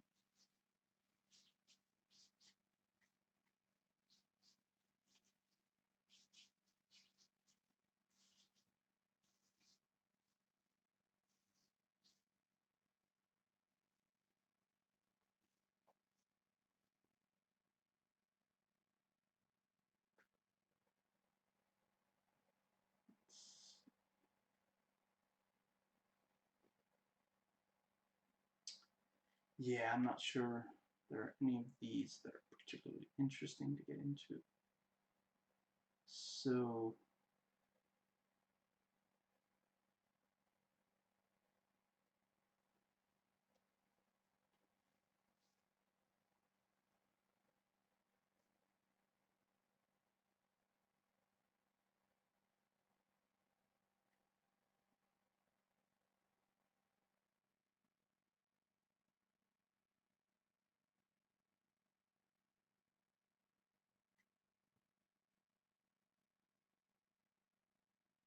now,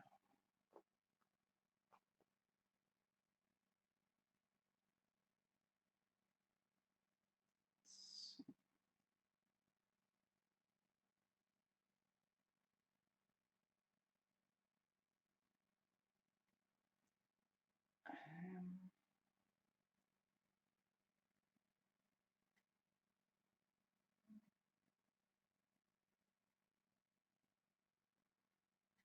yeah, not really interested in those.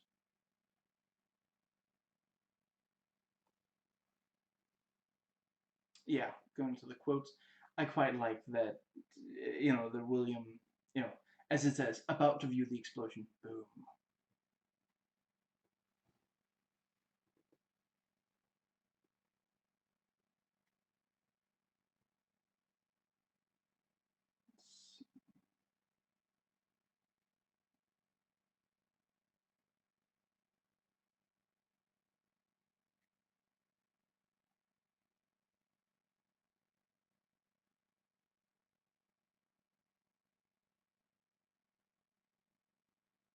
And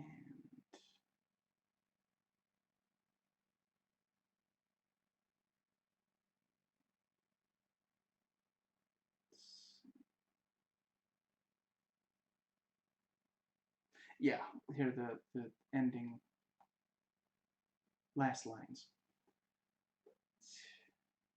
Someplace nice. I hope so. Someplace safe. Definitely.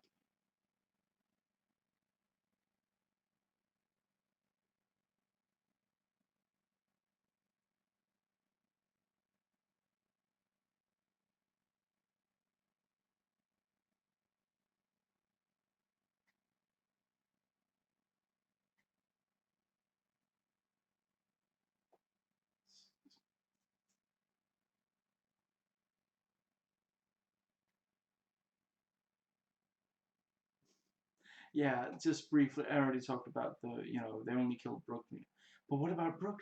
Brooke got in the way. I'm sorry about that, but we're on a schedule. Wow.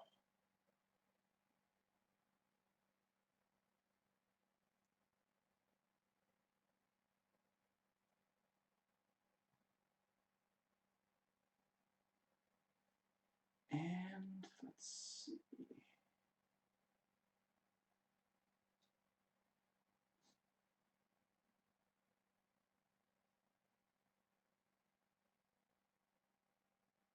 Wow. Okay, so apparently there's an uncut bootleg of the work print version. Some bootleggers' websites has all the graphic gore cut to avoid the X rating, so it got an R rating instead. Well, I mean, that's not too surprising. I think they did a pretty good job. There's not ultimately not a lot of gore in the movie. Yeah, I could imagine, for example, originally we probably did see Leia's head be shot by the sawn-off shot, the double-barrel shotgun. Reading that they cut gore, I could totally imagine that was something where they, yeah.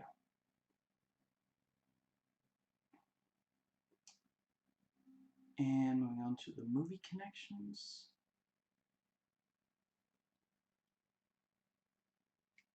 Excuse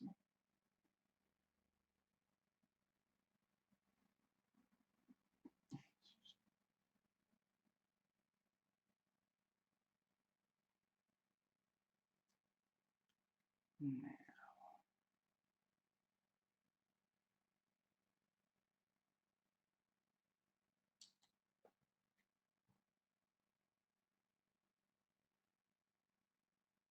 And onto Wikipedia.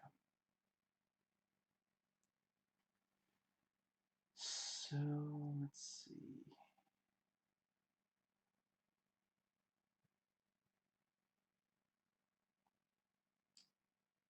Yeah, the film was heavily inspired by the paranoid culture of the 1990s concerning the right-wing militia movement, Ruby Ridge, the Waco siege, and Oklahoma City bombing. Yeah, I think it does a good job of, I mean, I'm too young to remember those things being, yeah, yeah, when those things happened, I was too young to really understand. But having heard and read about them since then, yeah, Waco and the Oklahoma City bombing and right-wing militia, yeah, I think it does a pretty good job of kind of, yeah, like I said, inspired by the paranoid culture of the 90s. It's it's difficult. Some say it helps, some say it hurts, but it's definitely something that I think it's important to consider whether it's the right thing to do. But I'm not going to get into that here. But what I will say is it's definitely something that we feel like we need to do when we're when there are things like that. Not long after 9/11, South Park did an episode where, yeah, let me think. Osama bin Laden has farty pants or something like that. And that's an example of, people needed to see that, as a nostalgia critic pointed out. And I think, was it like a top 10 best South Park episodes or something like that? Or his own favorite, whatever. That, yeah, people needed to see that. And this is the kind of movie that people needed to see because of those kinds of, yeah. Let's see.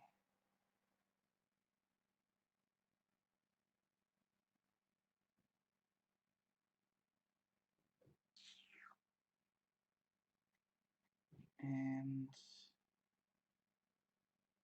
excuse me.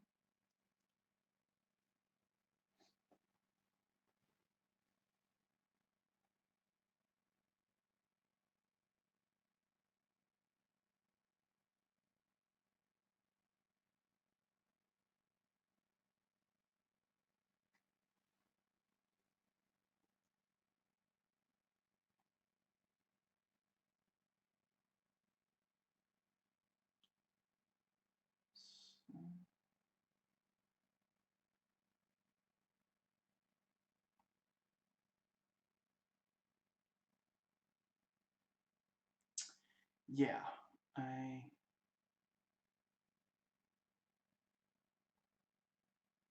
yeah, just going through the IMDb, sorry, Wikipedia plot synopsis.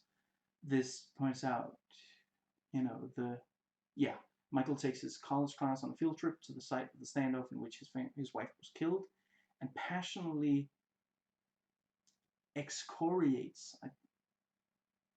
I think I maybe knew that word, but I like, if a long time passes without using a word, you forget it. Anyway, forget it. Yeah, exonerates the FBI for failing to sufficiently investigate the besieged family and for provoking the standoff. Michael's students appear uneasy. Now,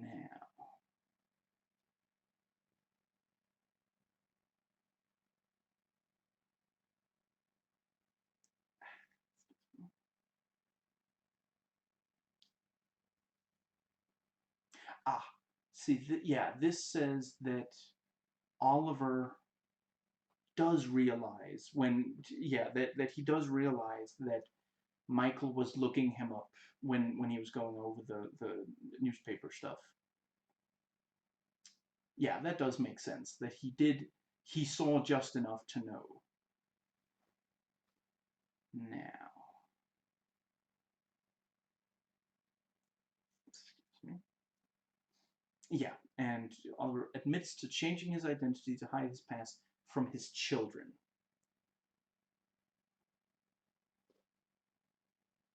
And right, this points out it's a few days later that Brooke sees all the swap cars. Yeah, and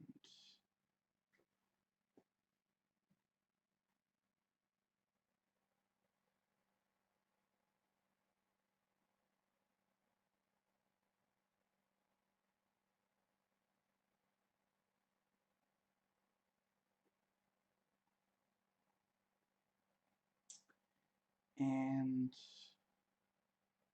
yeah,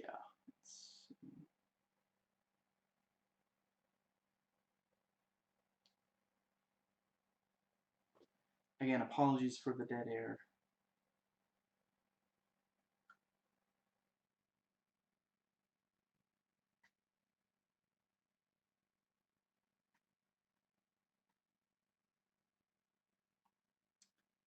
And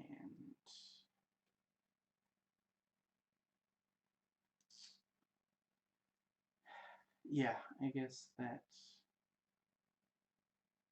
okay. Yeah, I'm just gonna read a little bit from the last chunk of it here.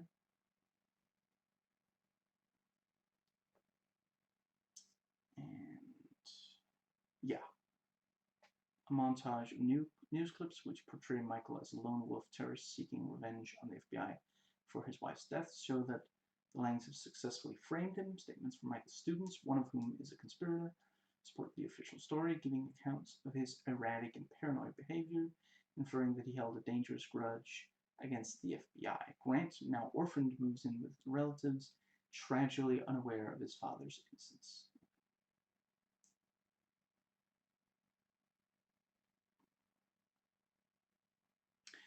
And that's actually that those are all of the notes. Excuse me. Just real quick. There. That yeah, those are all of the notes that I put in the file. I like that the movie doesn't feel the need to, like, at the end of the day, we don't know if the if Fenimore, if the family, if they're working with maybe 10 people total or 100. We don't know. I mean, yeah, doesn't he say millions? There are millions of us or something. So, you know, it works well with the paranoia that ultimately we don't know. You know, and it's possible that the Fenimores aren't the only kind of active family going, you know, moving from place to place. You know, we don't, we're not told about all of them, and it is, yeah, the let's see,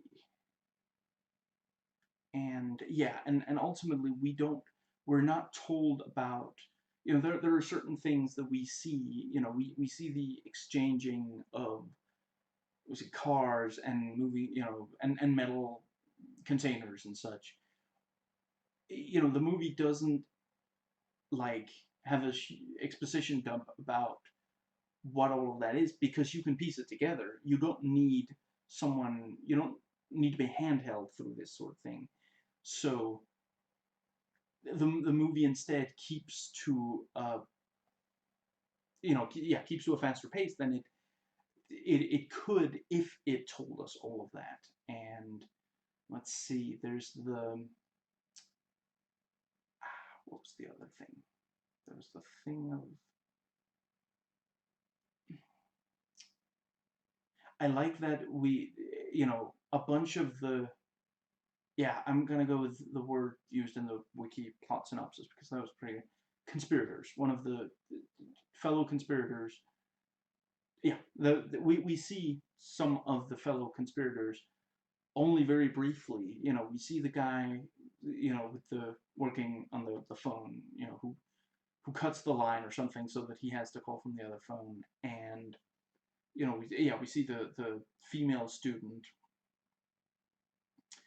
interviewed there at the end, and yeah, just we see different throughout the, and it's, and it doesn't feel the need to. I feel like it would have been silly if, hypothetically, let's say that we see, we see outside we see someone dealing with the phone, and it's actually like Cheryl in a, she put on the uniform to sell but it's her. I think that would have come across as silly, when really, to some people it probably does come across as silly that they're okay, so they're working with someone who works for the phone company, or at least had access to that kind of, to I don't know, is it called uniform? I'm gonna call it a uniform because pretty sure you know what I'm talking about. And yeah, just the this sort of,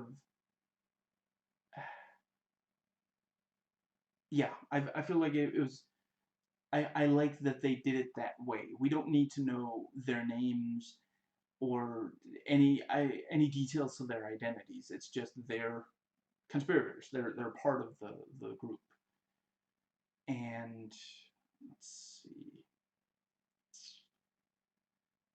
I think that it was a good idea to only have two instances. The one with Dean, and then the one that happens at the very end of the movie.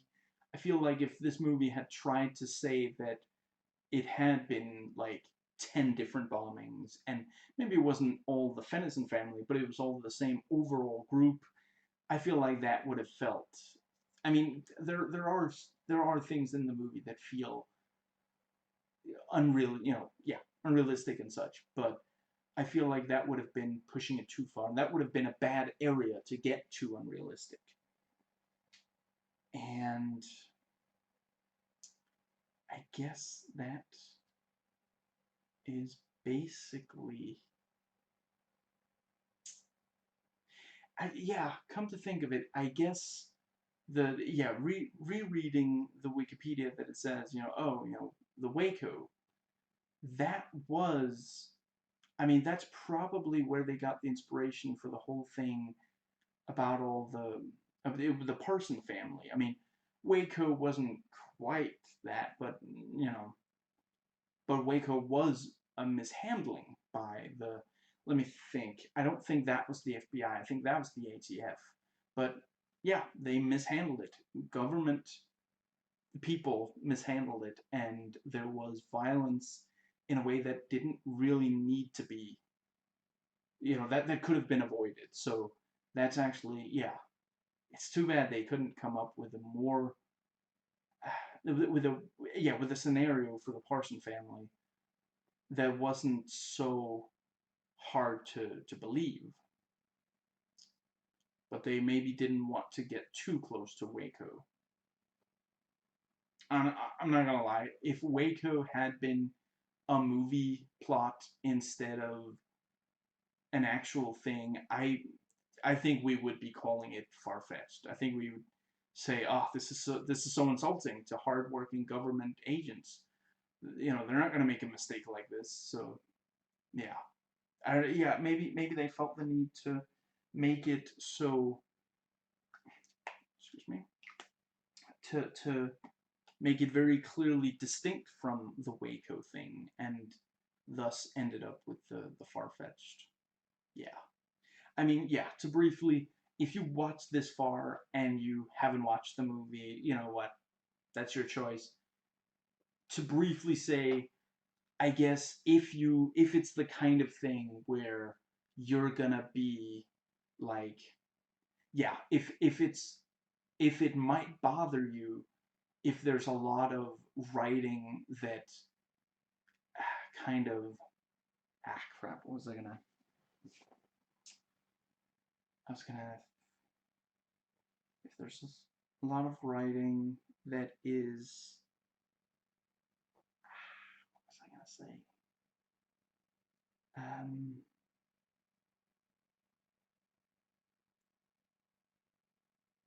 a lot of writing that,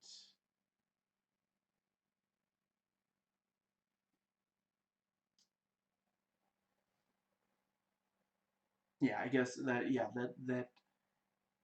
that is hard to believe, that really strange credulity, yeah, then it's definitely a movie that's gonna really bother you if you try to watch it, and you want, you know, yeah, something that is more credible.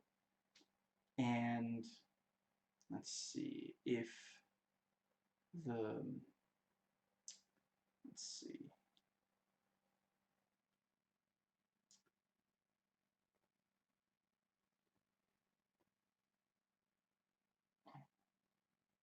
Yeah, I mean, personally, I like it a lot. I guess if I had to choose, I mean, I'm not gonna claim that I remember that many different ones, but yeah, this probably is one of my favorite American movies about the various terrorist attacks.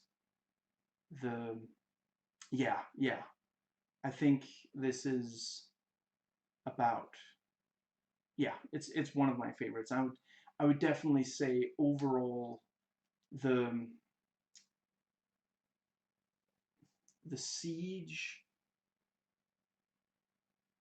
yeah, this and the siege both have some frustrating elements, but ultimately I would say this has less frustrating elements, or I am at least more frustrated by the frustrating elements in the siege. And I guess that's basically, and the yeah, there was a reason that I watched these two so close to each other. These are the two movies I have on VHS that are about terrorism in the U.S. that came out in the late '90s. It's not an accident that it's. Originally, I was going to review this movie like, I don't know, a month ago or something more, I guess, than a bunch of movies, and yeah. Anyway, I guess, and this is the last movie I have about terrorism for a while, at least, I think. So, excuse me, I just gotta make sure to make this note while I remember. Crap. It was what's it called again? That's it, yeah.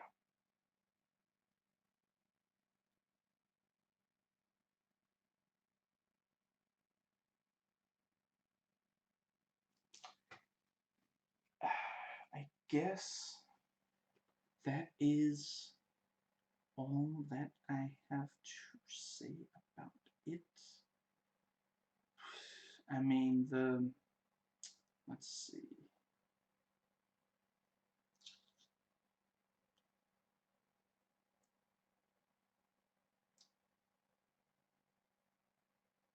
Yeah, I think that it's, obviously it is, yeah, in reality, when there are terrorist attacks, the yeah, it's not, as far as I know, it's not very common for a group to do terrorism and then, and frame someone else for the terrorism. I mean, I'm not saying it's never happened, and certainly, I don't, I'm not, I forget if those were classified as terrorist attacks, but during, yeah, the Nazis faked some attack. They pretended that some violence was done by Jews when in reality it was done by Nazis. But that was very specific. I mean, that was the government. That wasn't a group of people targeting the government with terrorism. That was the government using terrorism and framing to further justify abusing, that in this case the Jews, an ethnic minority. I'm not sure there are many, when you think of the really big terrorist attacks, people do tend to know who did it, and in at least some of those cases, it's because the people who did it came out and said so. You know, I forget what the term is, but there is like after a terrorist attack has happened, you know, yeah, early on you maybe don't know, and then someone will claim crap, what's the term? They will claim responsibility, I think. Yeah. And I'm not sure I've heard of a lot of cases where someone claimed responsibility and it wasn't at the very, maybe it wasn't that exact group, but it was someone allied with that, you know, someone of the same political persuasion. Where in this, you know, this movie has right-wing terrorists frame a left-winger. You know, he's not a he doesn't. I mean, I guess ultimately we don't know for sure, but he doesn't seem like a right-winger. Michael doesn't. You know, so it's yeah. And let's see the yeah, and that is, and ultimately we don't really know about Dean, I don't think, but it would appear that the movie is about that yeah, specifically is about right-wing terrorists, yeah, right-wing domestic terrorists framing left-wingers as being the real domestic terrorists. And that's just not very, yeah, you know, it's part of it is because of the paranoia. You know, it's, excuse me, it's kind of like it's like a, what's the term, power move, or like if you're playing a game and then suddenly someone reveals, you know, it's the whole movie up to that point has been about the paranoia towards these, yeah, that some people suspect the Fenimore family, and that, you know, ultimately they frame this other, you know, this guy who's actually been,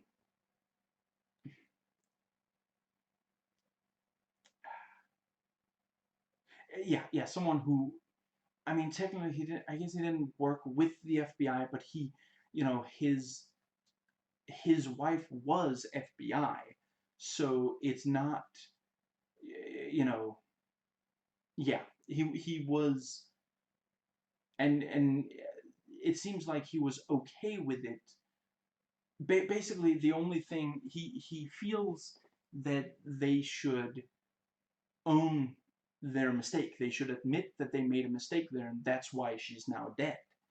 You know, but the otherwise he doesn't have a problem with the FBI, and that's kind of, yeah.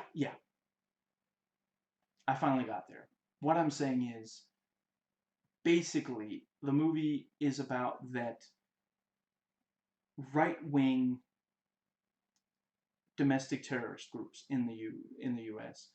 would, yeah, within the fiction of the movie, they do frame left-wingers who don't have a problem with, for example, the FBI.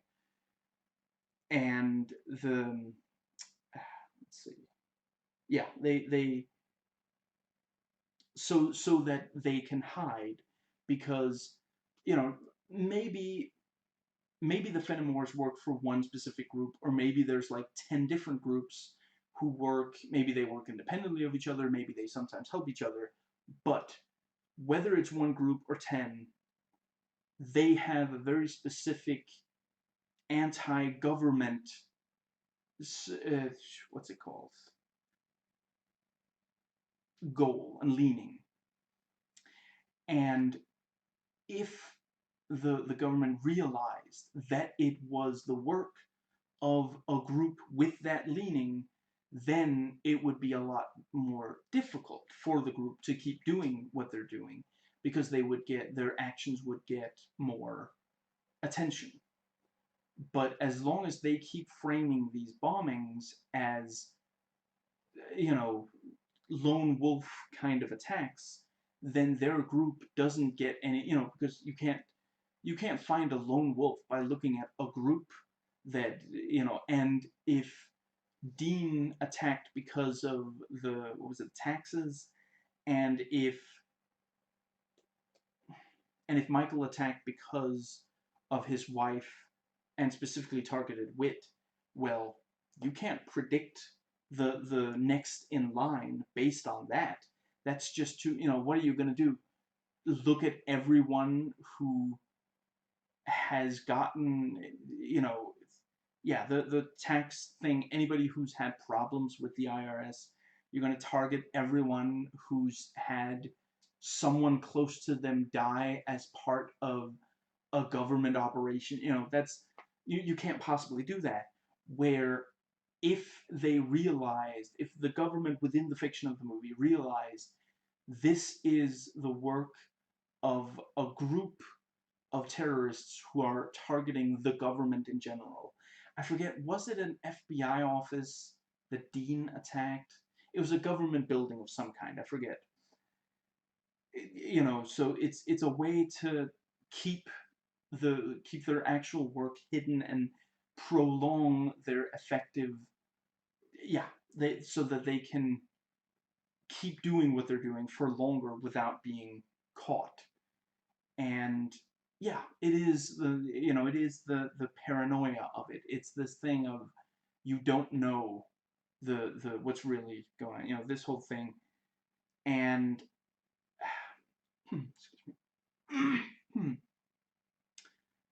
yeah, in reality, it doesn't tend to, yeah, there aren't a lot of people managing to frame their opponents for the terrorist acts they themselves do, other than this kind of thing where, a government will blame this kind of thing on, their political opponent, but, or otherwise, powerful groups. But this kind of anti-government group, I mean, hypothetically, if they're really very powerful, then why aren't they changing government from within instead of, but yeah, ultimately it doesn't, the sort of metaphor or whatever you want to say, it doesn't completely hold up to scrutiny. It comes down to, well, they want, yeah, that it's a movie about paranoia, and it ends with a sort of a twist that makes you even more paranoid than you were while watching the movie. It's already a terrifying idea that the people living across the street are literal terrorists. But the idea that they could that they can keep doing this thing, yeah, it's not, what's the word? The idea that they can keep doing this thing and, framing their political opponents and such, really is, that is the that is fiction. That is not like reality. But the yeah, it's a clever idea. Again, it's a good, the core idea of, might your neighbors, might the people who live right across the street from you, might they be terrorists? That's a good hook. And the twist at the end makes you even more paranoid, which was, I guess you could say that with this sort of film, you can go in either direction, and, you can go especially far in that direction or not very far in that direction. But the two directions you can take this sort of story is the what's it called? Like, if we caught them, we found out who the terrorists were and we averted the terrorist attack, or we didn't manage to avert them and we don't know how many terrorists there are. It feels like you, yeah, as you get closer to the ending, it does feel like they'll just barely be able to stop the terrorist attack. You know, what makes us feel that is that Michael is very physically close to them, and ultimately the he's not slowed down for very long by William. So it does feel like he'll just barely get there, as opposed to, like, let's see.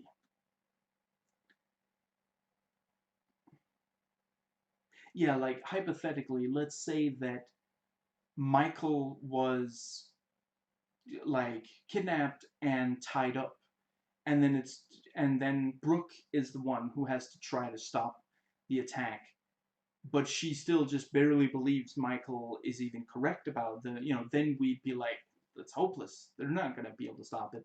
But the movie seems to be building towards them stopping it. So, yeah,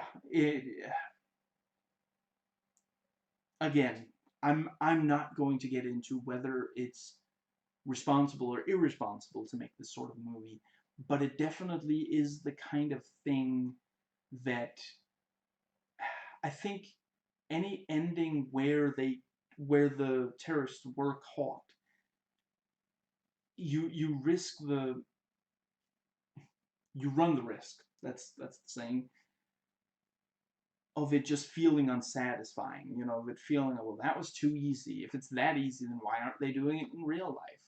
You know, and yeah, because the terrorists end up winning, it is what's the term? Basically, you spend the movie like logically knowing that it's fiction, but kind of like your lizard brain is like, oh, be careful, you got to stop them. This is really dangerous, that kind of thing. And the ending leaves you feeling like it's still dangerous. It's going to keep going after the movie is over.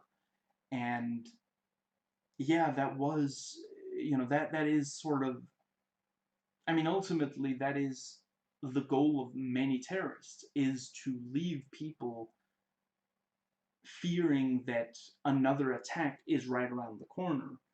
And that's the thing, and a movie like this, either they're going to get caught or they're not, and maybe they'll even succeed, not only not getting caught.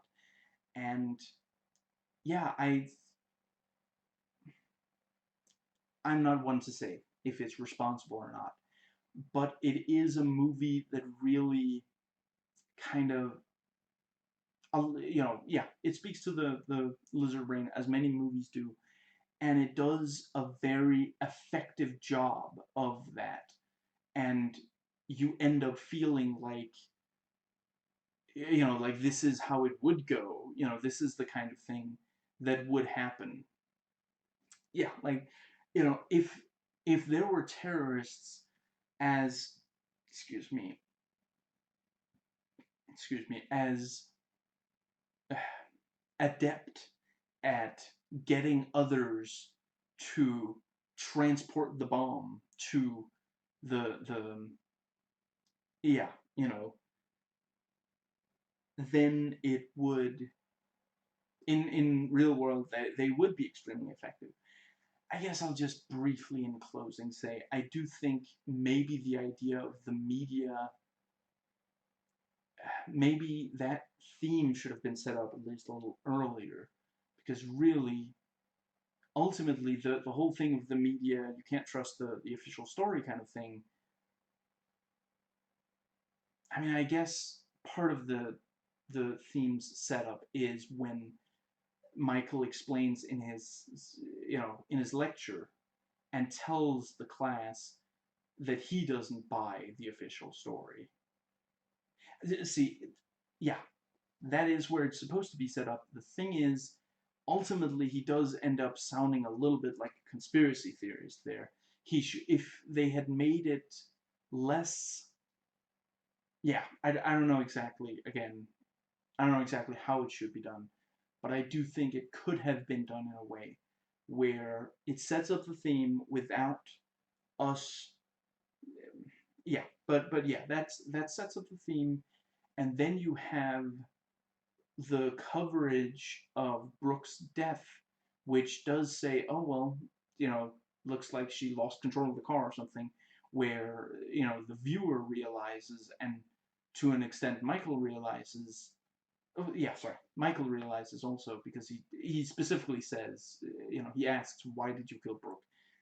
You know, we realize it wasn't, it was murder. It was just made to look like a car accident. And then at the end you have the real, like, you know, the trump card, you know, that this is it, this completely, you know, kind of thing, with the media coverage of the yeah, the bombing there at the very end. It clearly, the movie is telling us that you can't necessarily trust the, you know, again, like that one Rotten Tomatoes reviewer put it, that, you know, how many people are out there who can't defend themselves? And yeah, you know, that sort of thing. The movie communicates that very well here at the very, very end. But I do think that it would have been, I think it should have been, it should have had a stronger introduction, you know, an introduction to that theme that doesn't end up making the protagonist feel like a conspiracy theorist. And really, ultimately, for the rest of the movie, he doesn't really feel like that. It's just that little bit there. He really does, yeah. But the yeah. So let's see. The yeah. Let's see. The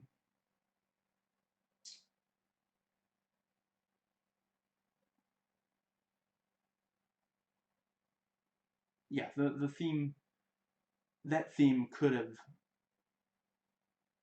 you know, been worked a little better. But I do think the paranoia, you know, and I guess that's also the, yeah, the element of paranoia is very well developed in the film. It's introduced very early on, and, you know, there at the end you realize that you should have been 10 times as paranoid as you've been throughout the movie, you know, and it ends on you feeling like, well, it's going to keep going, you know, who's going to be able to stop it?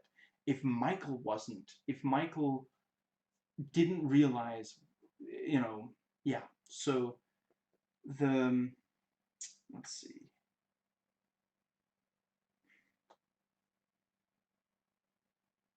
Yeah, the element of paranoia is worked, is handled very well in the movie, and that's also, that is part of why, you know, some people say, well, these aren't very realistic characters. These are not credible characters, as you know, they're yeah, as human beings. And some say that it's too far-fetched. Some say that it's, you know, the planning is too perfect, and these sorts of things. And I'm not saying they're wrong, but I'm saying that is where you end up when you work a lot of paranoia into a story. You know, it's, and that's the thing. At the end of the day, I don't think it's really meant to be believable as a story as much as it's supposed to be, like, I guess emotional porn is maybe the term. You know, emotional porn for people who are incredibly paranoid about this whole situation. And yeah, you know, it capitalized on that. I forget, is capitalized on, is that like a negative term? I don't mean it in a negative way. I mean it in a neutral way. It recognized that there was a lot of paranoia surrounding, again, Waco, right-wing militia. I'm sorry, I've forgotten the specific bombing. I'll try to scroll back up. The Oklahoma City bombing. Yeah, you know, the yeah, it does a very good job of kind of using those things to really, yeah, it feels like, yeah, feels, when you stop and really think about it, it doesn't hold up. But it feels like, okay, this is, yeah, clearly this is how this sort of thing has, it appeals to the lizard brain, and that's what it's supposed to do, and I think it does that quite well. I don't think that it really, it does a good job of handling that.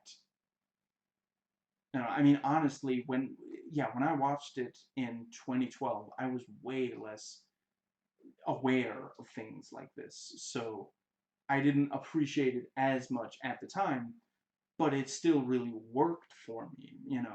It's yeah. I don't think we should underestimate when, because sometimes it's just, it feels like what we need at the very least. And again, maybe maybe ultimately this is an irresponsible way to handle that sort of thing, and if that's the case, that's too bad. And ultimate, but that's the thing, you know when something happens that really affects people, we want to see, you know a depiction of it in fiction, so that we can, so that it can be not necessarily uncomplicated, but so but not so complicated that we don't know how to feel about it.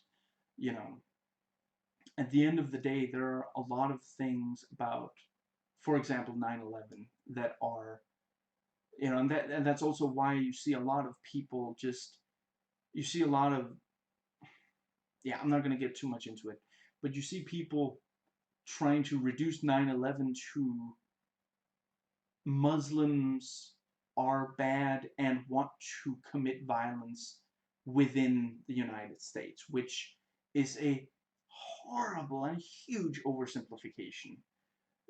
There are some that do, yes, but there are also Americans who want to cause violence within America. You can't, yeah, and a lot of people felt more comfortable with feeling like that was the idea. And that's where, then you have Trump come in and say we have to stop Muslims from moving into the United States at all. And yeah, some people respond to that because that sounds like the thing that makes sense. It appeals to the lizard brain, and it sounds like that's going to be the solution. And yeah, I think that is absolutely everything that I have to say about the movie. So, yeah, again, I really, really enjoy it, and I think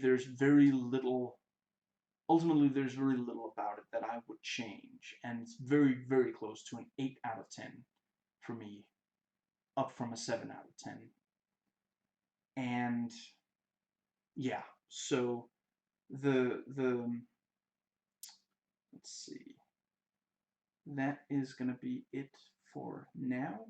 But there are more VHS movies that I will be reviewing, and it's gonna be a while before I go watch a movie in theaters, I think. So for the next while, it will be mostly VHS copy movie reviews.